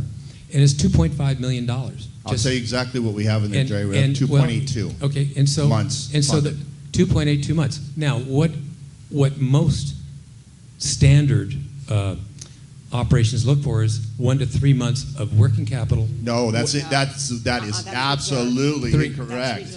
It's 3 months is a big number. That's what I've been told, and I've talked to several people concerning this. Having 3 months dues, which is about $3 million in working capital surplus. because working capital is a surplus. If you were to take that money from the capital improvement fund, which was just renamed and pulled out, the $1.18 million, put it back into your operating fund, you would have over 3 months of working capital. Am I not correct? I believe I am. You're incorrect, Jerry. You would not have. Jerry, We'll carry that discussion. We'll carry that discussion. You for are later. correct, though, Jerry. Okay. Right now, what we have in here is we have. I think I just got interrupted, but that's To fine. get back to the agenda, we have And call item for the F. question. Yep. Excuse me. We have item F. I'm calling for the question for item F of the consent agenda. Do we have a motion to ratify this item? I'm making a motion that we ratify the emergency purchase of 5 tables and chairs for outdoor seating at Shadows Restaurant to accommodate the overflow of patrons to Shadows Restaurant. And that was for Costco wholesale for $10,874.95. And for HD Supply of $3,241.07 for the umbrellas. That's correct. Second? I'll second. We have a motion and a second. All in favor? Aye. Opposed? Opposed. Opposed. Okay, we have motion carries 3-2.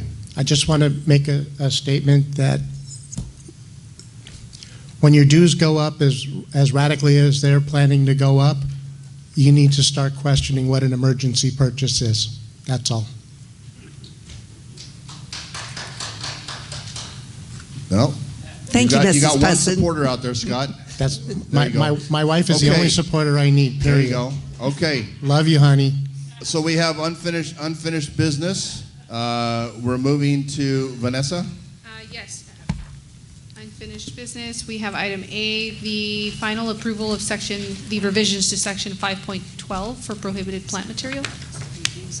And that is the ficus trees. The ficus trees are being added to the prohibited plant material. That's correct. Any of the palms.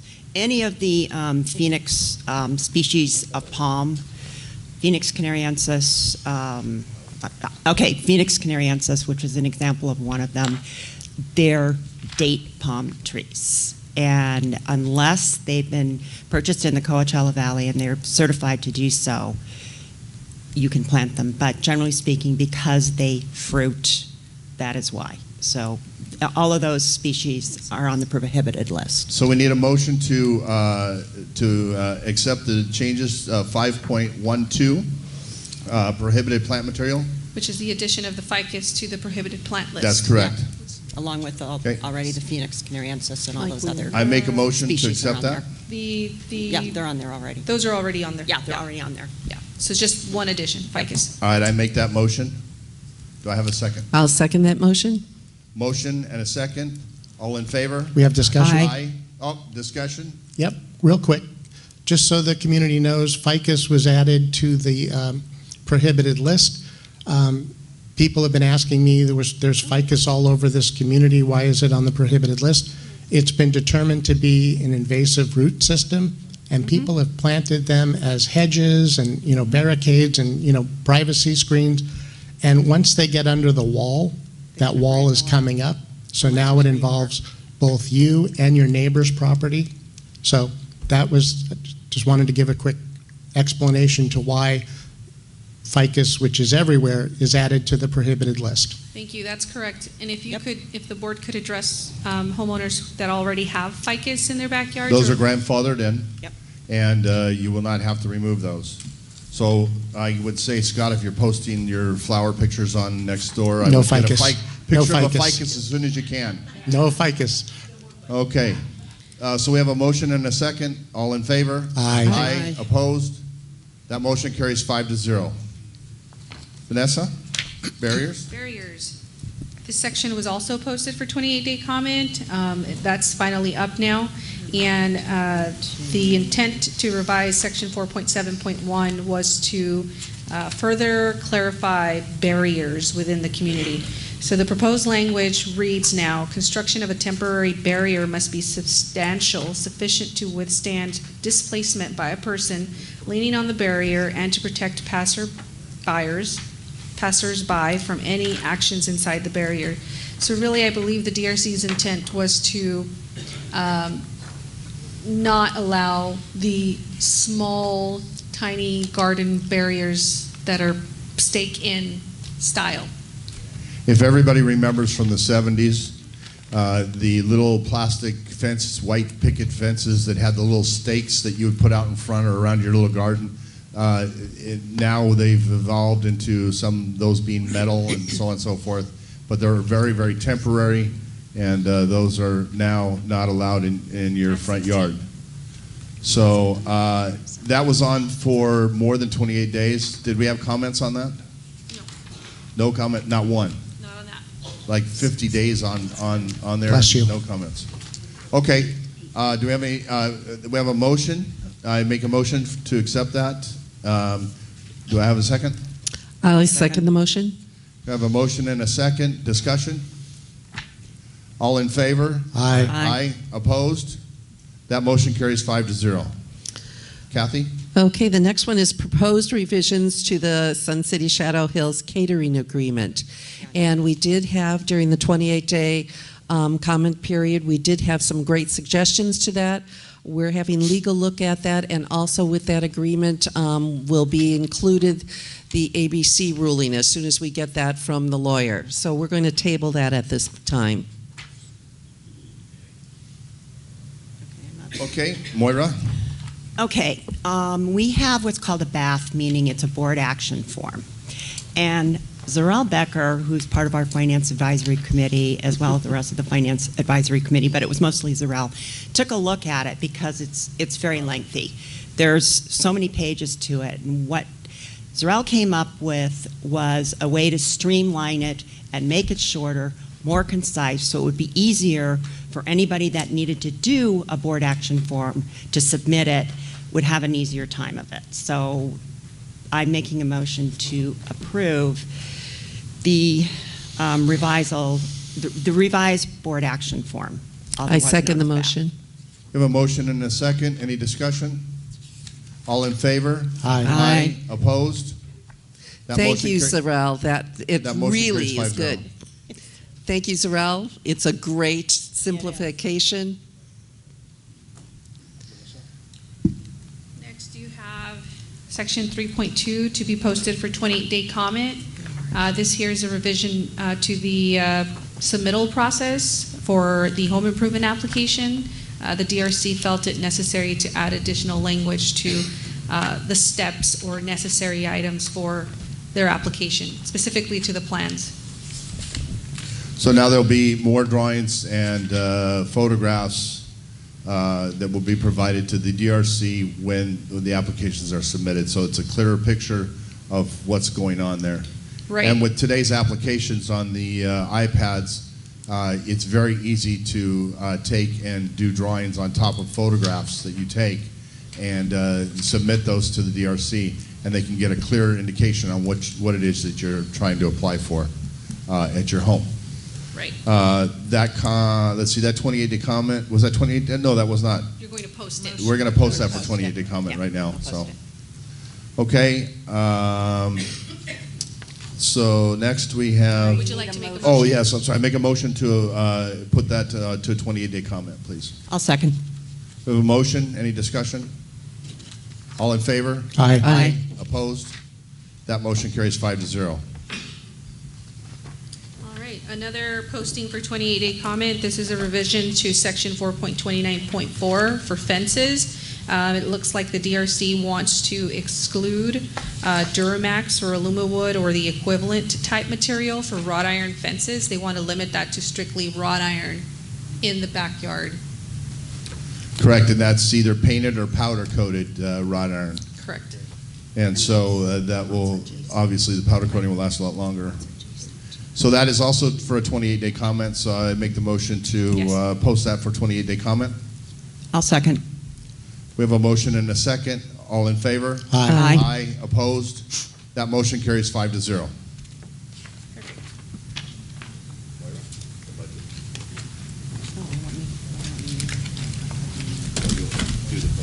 Okay.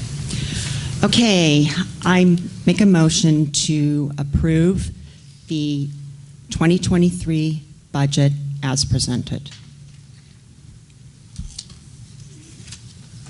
Okay, that was a motion. I second the motion. We have discussion right now. So I'd like to go into a little bit of discussion. Jerry, did you have something first? Discussion, that's all. Go ahead. First of all, I want to thank FAC. I want to thank the board for the work they put in. Thank the staff. More than anybody else, the staff just did a great job. I have some real questions about this budget.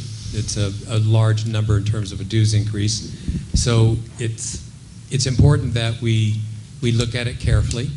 I would like to ask Mike and Zarel a specific question about the working capital / what's known as the surplus.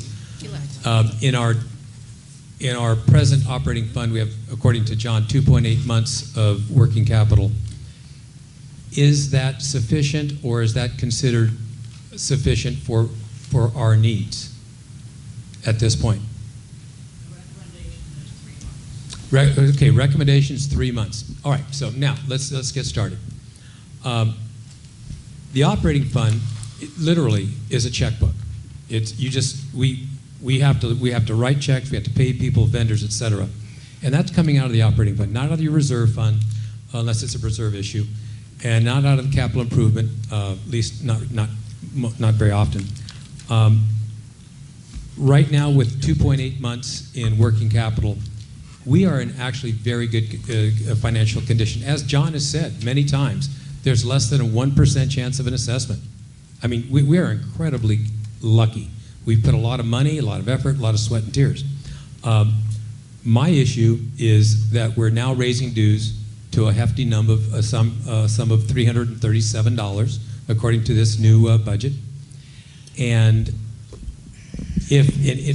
one reason I ran for this, one reason why I ran for the board is I felt there was a need to give back, literally, money to the community if we have the ability to do so without endangering our ability to cover emergency situations, our everyday costs of doing business.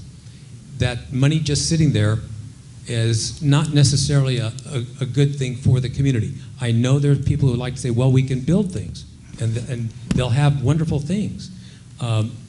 My thoughts are, you can also spend money that you have provided. It's your money too. So I was thinking, what is this capital improvement fund really? It is just another name for the operating fund that we have taken $1.5 million out of. Is now 1.18 million, but 1.5 million was taken out of the operating fund, renamed to the capital improvement fund, and earmarked for only a water issue. Fair enough. I have no problem with earmarking. I believe in that. But we now are starting to hear, and you're hearing the little drum beats very slowly, but very quietly, that these things can be renamed. They can be put into other ideas. Let's put it that way. So Okay. my thought is, I'm sorry, Jerry. I have a real issue with that. On the capital improvement fund, Moira, that was approved by unanimous. Moira, please. I admit that the FAC unanimously approved it. That's not my issue. My issue is that the capital improvement fund really just as easily could have stayed in the operating fund and handled the same exact issues. The operating fund money, correct me if I'm wrong, Zarel, Mike, could this money, if it was left in the operating fund, pay for the water issues with CVWD? Or could we only spend that money out of the operating fund, or out of the capital improvement fund? You don't know. It's our choice. Very good. And the choice was made over a year ago. I'd love to be able to finish. You can jump on me all you want. It is our choice. If the money did not come out of the operating fund, if it stayed in the operating fund and wasn't renamed capital improvement fund, by the way, that's a loose term, in my opinion. But if it stayed in, we would now have 3.5 months or 3.7 months. I'm not exactly sure the exact number, but it's close to that, of working capital dues in the operating fund. Well over the amount of money we have to cover emergencies and our daily costs. I believe that if we give back to the community And this is what John doesn't like to hear. This is a philosophy that you have to look very carefully at each board member where they think your money should be spent. My philosophy is that if we have money to cover emergencies, money to cover our daily needs, if we are good to go, that some of that money, not all of it, some of that should go back to you to help lower the dues, which what does that do? It improves the value of your home. The value of your home is directly related to the kinds of dues you pay. People move into places that have lower dues. Let's face it. I did. I think you did too. Most of us did. And so with that knowledge, there's nothing unreasonable about dropping the dues $10 extra. That's why I'm having a hard time saying yes to this, because I think that there's an artificial amount of money sitting out there that we could use to defray some of this dues. That's all. I'm not saying that most of this is wrong. Most of this is correct. This is a very good budget. It's just we're making you pay $10 extra, in my opinion, that you don't have to pay, and we still would be very safe. That's all. Thank you. My feeling is that, we could, if you got a refund of $100, $200, you won't know where that goes 6 months from now. But we are better together, and that's why we have an HOA here. That's why we have this fund, so that we don't put this community at jeopardy if we have to pay for a lot of those things with the North Channel. This is our savings account.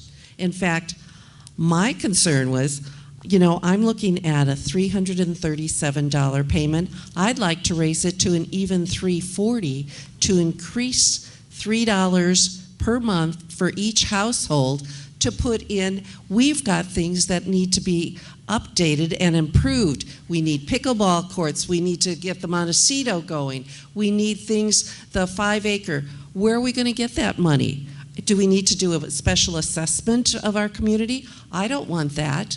But if we take it and we're putting it into a savings account, I don't want this to be a blank checking account where everybody comes in operating. We've got different buckets. How many of you have a vacation fund? How many of you have a house fund? Different buckets that you have with your own homes. And that's what this community is.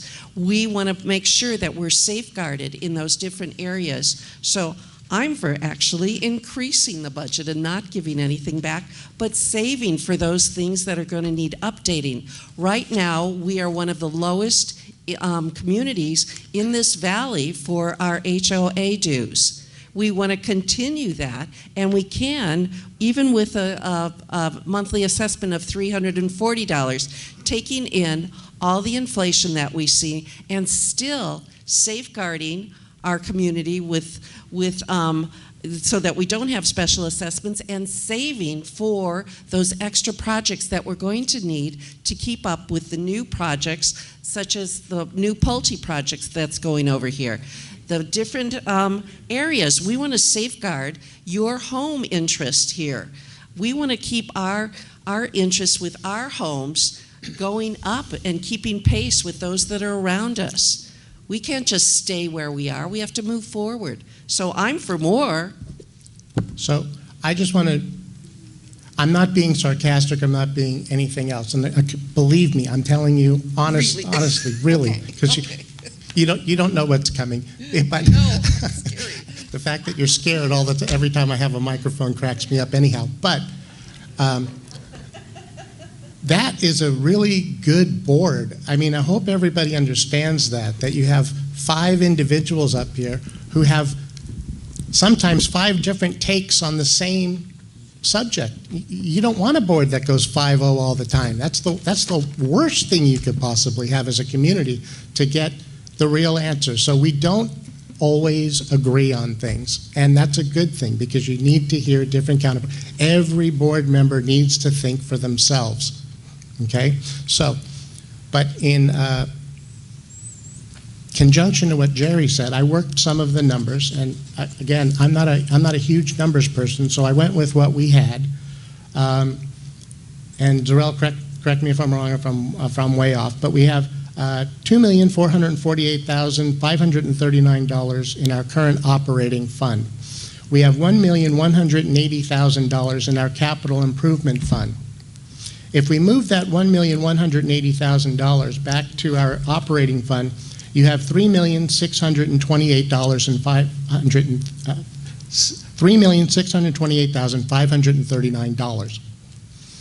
3 months is what finance recommended that we keep in as a good operating budget. So that would be $2,711,700. Okay, so that would be a full 3 months of operating reserves, surplus. After that, you have $916,839. Now, I figured it out because as of this morning, I did not have the additional dollar we picked up. So I figured we needed $9 to get to $10. So it's actually less than that. I also, when moving the money back from the capital improvement fund to the operating fund, we would no longer be funding the capital improvement fund of $1 per month per homeowner. So we pick up our $10 there. So we rebate back out of the $916,000, $372,600, which is, again, will work out to being $10 a month off of our dues for this year, given the circumstances, given the ridiculous rise in insurance and everything else. You know, let's help the homeowners out a little bit this year. After that, our new operating fund balance would be $3,255,939. So finance would like to see $3 million of operating capital. With $3,255,939, that gives us 3.6 months of operating capital. With no savings for what's to come down the pike. Our new So monthly if we- assessment would be $328 a month.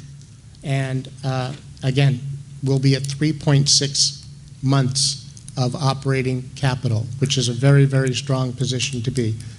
Now, all that being said, I am one to also take into credence everything our finance committee does. They are stellar at what they do, and this community is lost without a really strong finance committee. So with those numbers and with that recommendation, just like Mr. Whelan came up and said, the board gets a recommendation from the finance committee. The board is the one that makes the decision on whether to follow that recommendation or not. And like I said, I am very, I think we're all very fortunate. There are 5 separate individuals on this board that all think for themselves. Thank you, Scott. Well, hold on, because between Scott and Jerry, they're doing everything they can to stop me from talking. That's impossible. Let's put the baby to bed here, okay? Really, Scott just said that it's great to have a finance committee that reviews this stuff. Well, guess what? The finance committee reviewed this capital improvement fund and voted on it, 5-0, or whatever it is. The majority. It was unanimous. Unanimous decision. Vote, yes. So, Jerry mentioned something about building things. Well, we're not building anything with this money. Okay, we're not building anything in this budget we're presenting to you today. There's no money in here for building things right now. John, it's not in there for building things. We did not put any money in to build anything at this time. What I said, okay? just so if I can correct what you said. So, I'm going to continue, Jerry. Okay? So, we're not spending money, okay? We're not spending money. Except patio furniture. Okay, there I go. I kept quiet while you guys were. I apologize. I didn't say a word. I apologize. Okay? So please. Now, we have dues for amenities here. Okay, we have dues for amenities. Our dues are extremely low compared to a lot of people's other dues in this Coachella Valley for the amenities that they have. Ours are low compared to that. Okay, that's what they are. It is what it is. So, when we talk about the things on the budget that have been printed clearly for you to see, when we put on their insurance, okay, and we put on their property protection, and we put on their landscape, and we put on their utilities, and we put on there the replacement fund. Those things are given to us as a gift that we have to take. We have to take those. Those come out to $30.26 of something that is given to us that we have to take. We have no choice but to take it. It is ours, and we have to take it. It has to be in the budget. When you have all other departments in this community, all the other departments put together, come in at a negative $2.26, they came in at a negative $2.26. They cut their budget so hard that they came in at a negative number because of the fact that we were forced to take all of this other stuff on top, all of this mandatory stuff. Now, does anybody remember the story that Bob Jester talked about when I talked about squeezing the sponge into the bucket? Or maybe Bob Israel talked about it, or somebody. You know, you squeeze that sponge and you still got water in there. You squeeze it a little bit more the second time, and you squeeze it more the third time, and then finally you squeeze it so hard that there's nothing coming out of it. Okay? Well, guess what? After the last meeting, when the finance said, okay, we accept this, unanimously accepted the budget to send to the board. Okay? Moira and I went back and looked and went through more paperwork and more numbers, okay, and found, it may not be significant to all of you. It may not be significant to anybody. But we found another $1. In the last hour of being able to do this budget, we found another $1 that we could save money. As tight as the budget already was going into and going through the FAC in their final meeting and approving it by a majority of their board, unanimous of their board, unanimous, approved that. We were still able to find $1 more to lower it from $29 to $28. Okay? $3.37. It was $3.38. Now it's $3.37. Okay? We were able to lower it $1 more. That's where my commitment is to this community. My commitment is not hiding money or not saying I'm going to spend money on this or that. That's not my deal. That's not what I signed up for. It's not what I volunteered for. I volunteered to give you everything I can possibly give you on my vote, my one vote, one of 5 members. That's what I signed up for, and that's what I'm giving back to this community. Everything I could possibly give back to this community. And that's where we are at right now with this budget. This is a sound budget.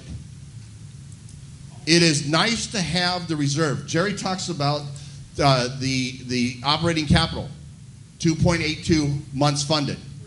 Okay, the Green Book, which is a guideline.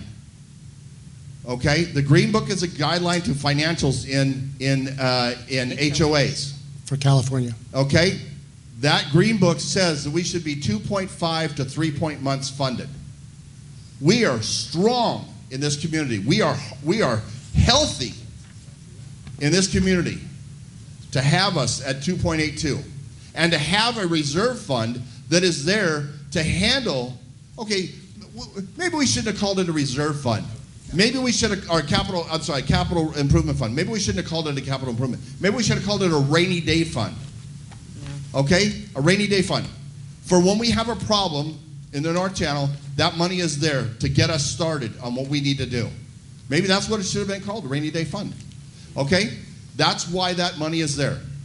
The board voted to put the money there based on a recommendation by the Finance Advisory Committee and our current, at that time, GM, who was doing our financials and taking care of the accounting and everything, at that time suggested that was a good place for that money to go.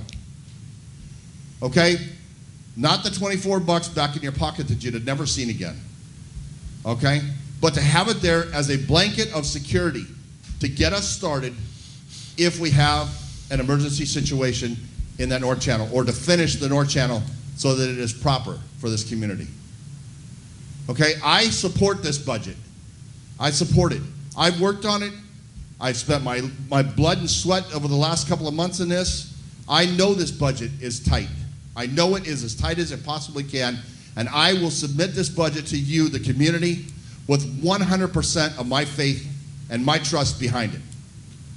Well, it's hard to disagree with a lot of what you said. However, I do have one issue. Instead of giving back, finding $1, I'm trying to find $10.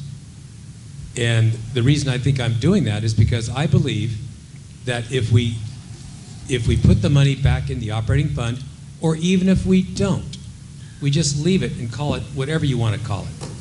The fact is we have 3.5 to 3.6 months of working capital dues, well above what's necessary to cover emergencies and our daily needs. Now, the reason I'm making that thought, Crystal, I hope, is that if we take out this $300,000, that's not going to make or break us if we have, if the high one comes and we have 40 feet of water hitting, that $300,000 is not going to make a bit of difference ultimately. Let's be honest. But right now, that $10 for some people in our community does make a difference. And I see some people shaking their heads, no, it doesn't make a difference. Well, for those people who call, and I've talked to some people in the staff here, that they get phone calls from people who say they're having a hard time making the monthly dues. I'm sorry to say that that's the truth. And we have to stop thinking ourselves about what we can afford, whether it's $3 extra for a budget that I think that is a little bit bloated, but to say, well, throw $3 extra, why not? You know, I mean, I guess I'm just having a hard time with the philosophy of some of the members of the board. I agree with much of what John said. I just have a difference in how I'd like to see some of the money spent. That's all. Okay, I have a statement I'm going to read before I call for the question. The statement is, together as a board with the Financial Advisory Committee and our management team, we worked very hard to prepare this budget, and that it is fiscally sound while keeping in mind that everyone wants to keep our assessments reasonable. In my View article, I wrote about there was going to be about a $20 increase in the dues due to the items that were not under our control, such as insurance and utilities and et cetera. Then we were thrown a curveball. The curveball was the reserve fund.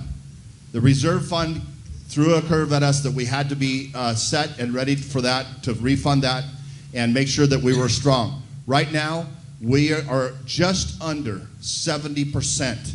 70% for 2023, and that is a very, very healthy place to be. Okay, now we have a chart here that shows us, if you look on the budget, I think, Carrie, where was that, the reserve funds? Page 201. Which one was it? Please? Page 201. Can I see that for a second, please, from you? That way I don't have to go look through my book for it. Okay, so right here it shows our reserve fund through 2052. Okay, who plans on being here in 2052? Okay, Don, is that Don Johnson? There's Don Johnson again. Right now, to be exactly what it says on here, we're going to be 69.92% funded. That keeps us within the 1% chance of a special assessment. That is a great place to be. The lowest that we're going to be between now and 2052 is 59.76% based on the scale from the reserve study, okay? That means that we and our kids, whoever inherits our homes or whatever, are going to have a great place to live and will be sound as far as the reserves are concerned, okay? This budget process has been exhausting. It has taken a toll on every one of us board members and the FAC. But I'm telling you right now, I'm going to support this budget. I'm going to pay my dues as I am, and I'm going to enjoy the amenities that we have in this community because this is a great place to live. It's definitely a great place to live, and I agree with you on that. I just have one last statement. Before I ever decided to run for the board or get involved, I was involved, as I said, in campaigning with all of the meetings. I came to the board meetings, I came to the budget meetings, and something that was concerning, a little alarming to me as just a homeowner, was the second budget meeting with capital improvement fund added to it, okay? And the capital improvement fund, again, I'm not going to beat it to death, was discussing all these wonderful things we can do with the capital improvement fund, none of them being the Coachella Valley Water Project. The second, it was either the second or third budget meeting, that number came down to a reasonable number below $100,000. I breathed a little better sigh of relief that they were making a separate fund, and it was under $100,000.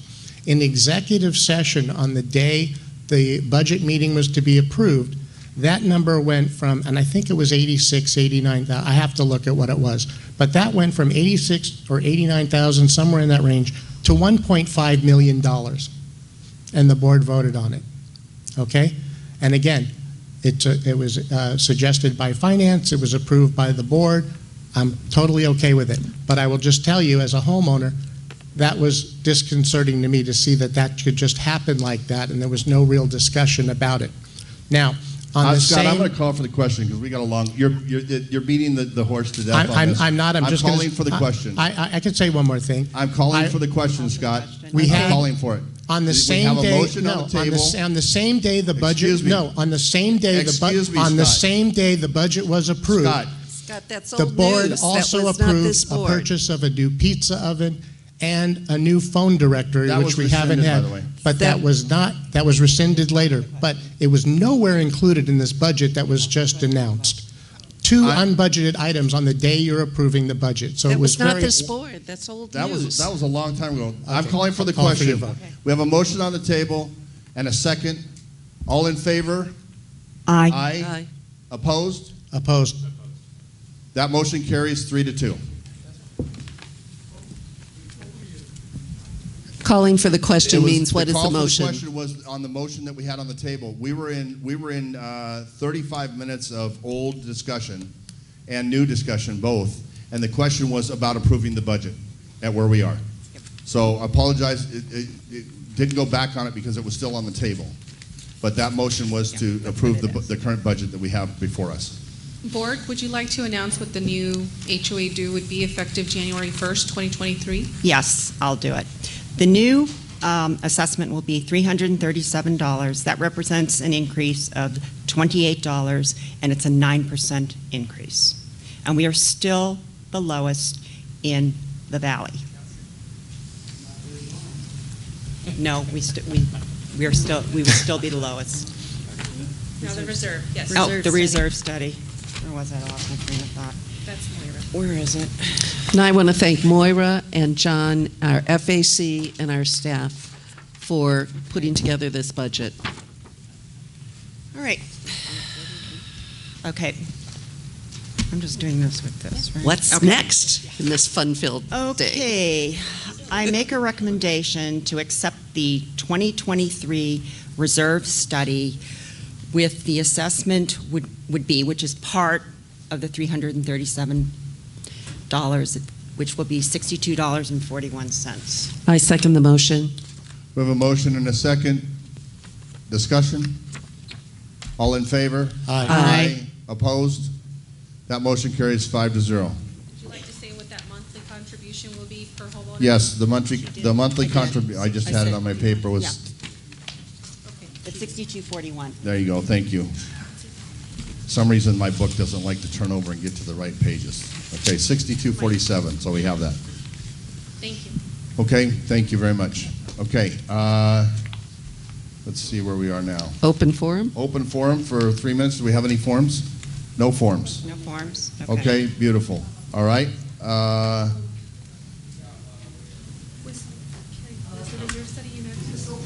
Yes. It is open forum if you turned in at the beginning. He walked in late. Okay. Oh, he walked in.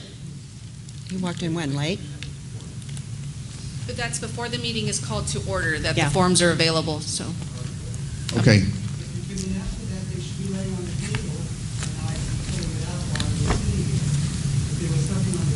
Sir, come on down, please. Thank you.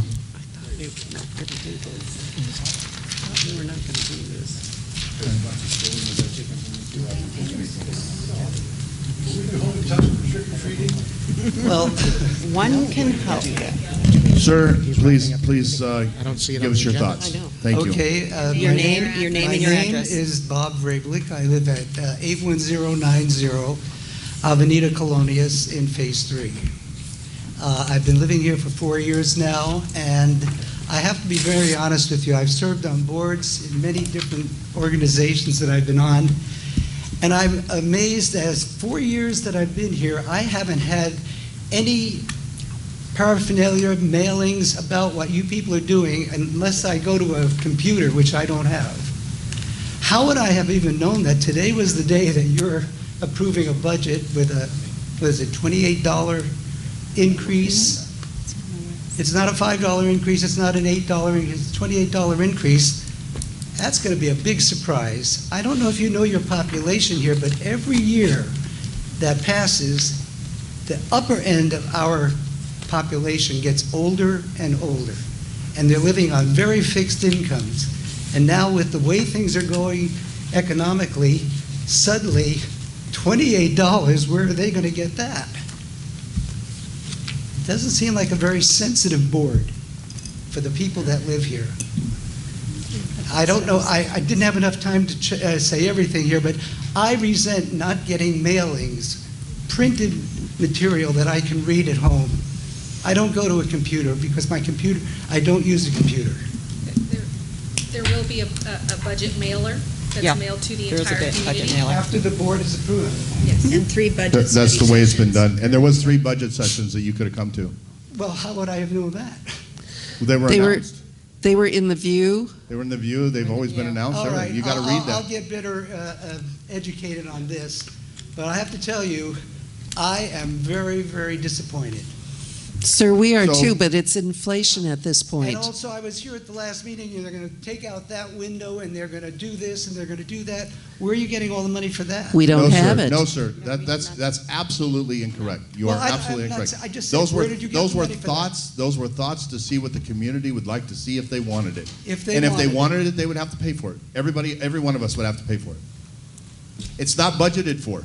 It's not in the I know, budget. that's my point, but now you're sitting here with this capital fund that, like I say, if you moved it into the operating budget, would you need $28 from every person to cover the things that you need to do? Well, we don't know that, sir, because of the fact that we don't have all the information back that we need as far as what we're going to have to do. Sir, you can be upset about it. It's fine. It's your right. I am upset. I Okay, think anybody but hear would you be glad to write a check for $30 or $40 if they came to a special assessment? You wouldn't want that either. I would think with good management, there wouldn't be a need for that That- unless you're Good overextending. management?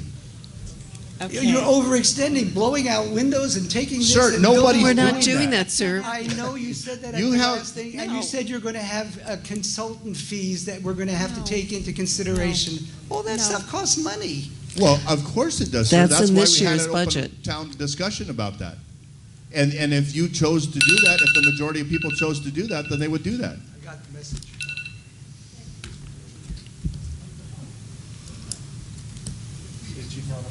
Yeah, come on up, Barbara.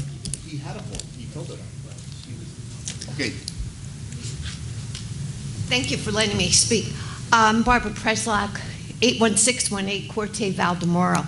I think what this is an indicator of is what needs to maybe change in regards to the forms. Because sometimes when you listen, you don't have a question when you walk in, but you certainly have one throughout, and that's why I'm standing here. Getting back to this capital improvement fund, as being a resident, I might have taught math, but these kind of numbers I'm not really good at. But I was under the impression that the 1.5 million was for the water. It is. Now, when I was with my friends, we were trying to figure out, because again, we don't understand the process. We're not accusing, we just don't understand. There's a big difference. And we were thinking, well, wait a minute, if we needed to do something in our own personal lives, we would go to the bank and use our one and only savings account. Why do we need 2?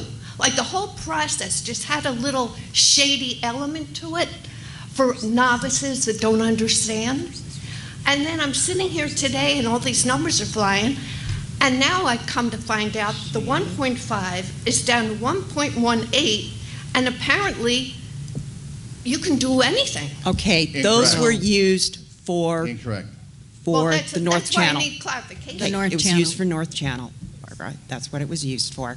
We have expenditures that we needed to pay for there. Was that for the water? Yes. Water? Well, For the CBWD. Yes, that's what it was for. Every last one of those Yes. dollars went for that project. Yes. Yes. So why did I hear earlier there was a twist to that? Well, Like it it's was- what you was heard I- from the did I board member that was misunderstand that? incorrect. not- That board member was twisting it left and right, okay? That's not exactly what it was done for. Can you tell Why us was- which board I'm member sorry, was I'm- twisting? I'm sorry, I was. I'd like to know what was done to get the 1.5 down to the 1.18. Hold on, time out. I will speak, please. As the president, I will speak to that, okay?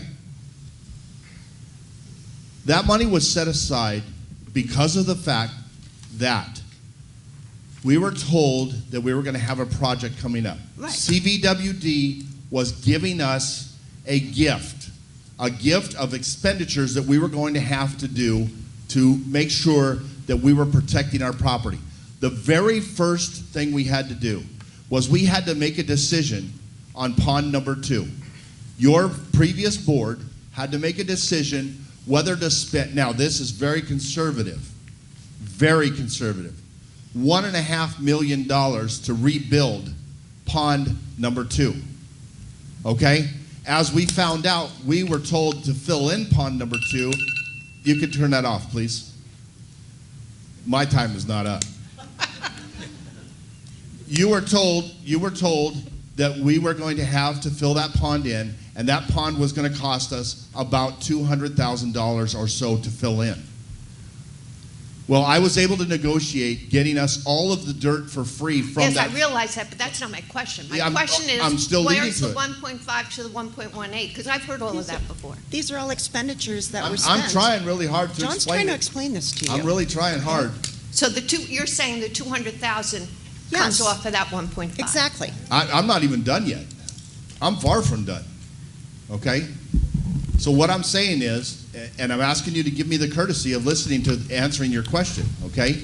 And that is the fact that, okay, we are having to spend money there that we weren't prepared to spend to make sure that our property is going to be protected. And part of that expenditure is making sure that we have all of our ducks in a row as far as our bridge is concerned and other different things that we have along that pathway of where that water is going to come. Number one was the fact that we had to fill in the pond. Okay, that cost us money. There are other expenses that are going to be coming up and that we are incurring at this time that money is there for.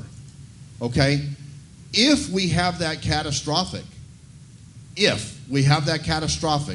100-year flood, there's going to be a lot of other things that we're going to have to do to fix that problem. Okay?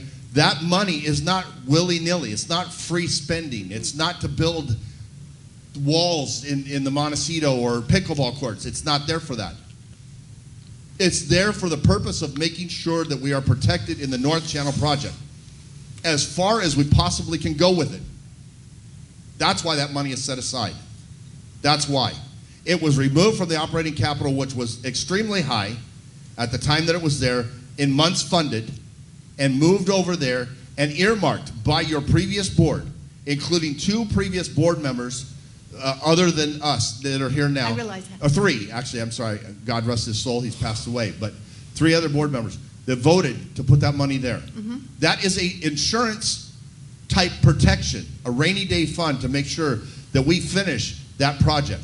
That we don't have to go to this community and ask the community, can we have some money so we can finish a project? Or not to dip into lowering our months funded, our operating capital. That money is set aside to take care of that problem. And that's where we're at. Okay? That's where we're at. The time is up. I've answered the question that you asked. I appreciate you coming up. I will be and the seated. time Thank is you. up. Thank you very much for your question. I just want to say one thing, John. You were talking about a board member twisting that all over the place, or I forget exactly what you said, but I don't know who you were referring to, but whoever you were referring to, I heard nothing but facts. So twisting I take offense to. So I just wanted to put I that out stand by there. what I said, because there's misrepresentation there of what a previous board, a good job that the previous board did, okay? Well thought out. Nothing was Okay. twisted. Where are we at in this agenda now? We're at the end. We're done. Are we at the end? Yes. Yes. Beautiful. We made it. Okay, so there's a motion to adjourn? Yes. Okay, I second that motion to adjourn. All in favor? Aye.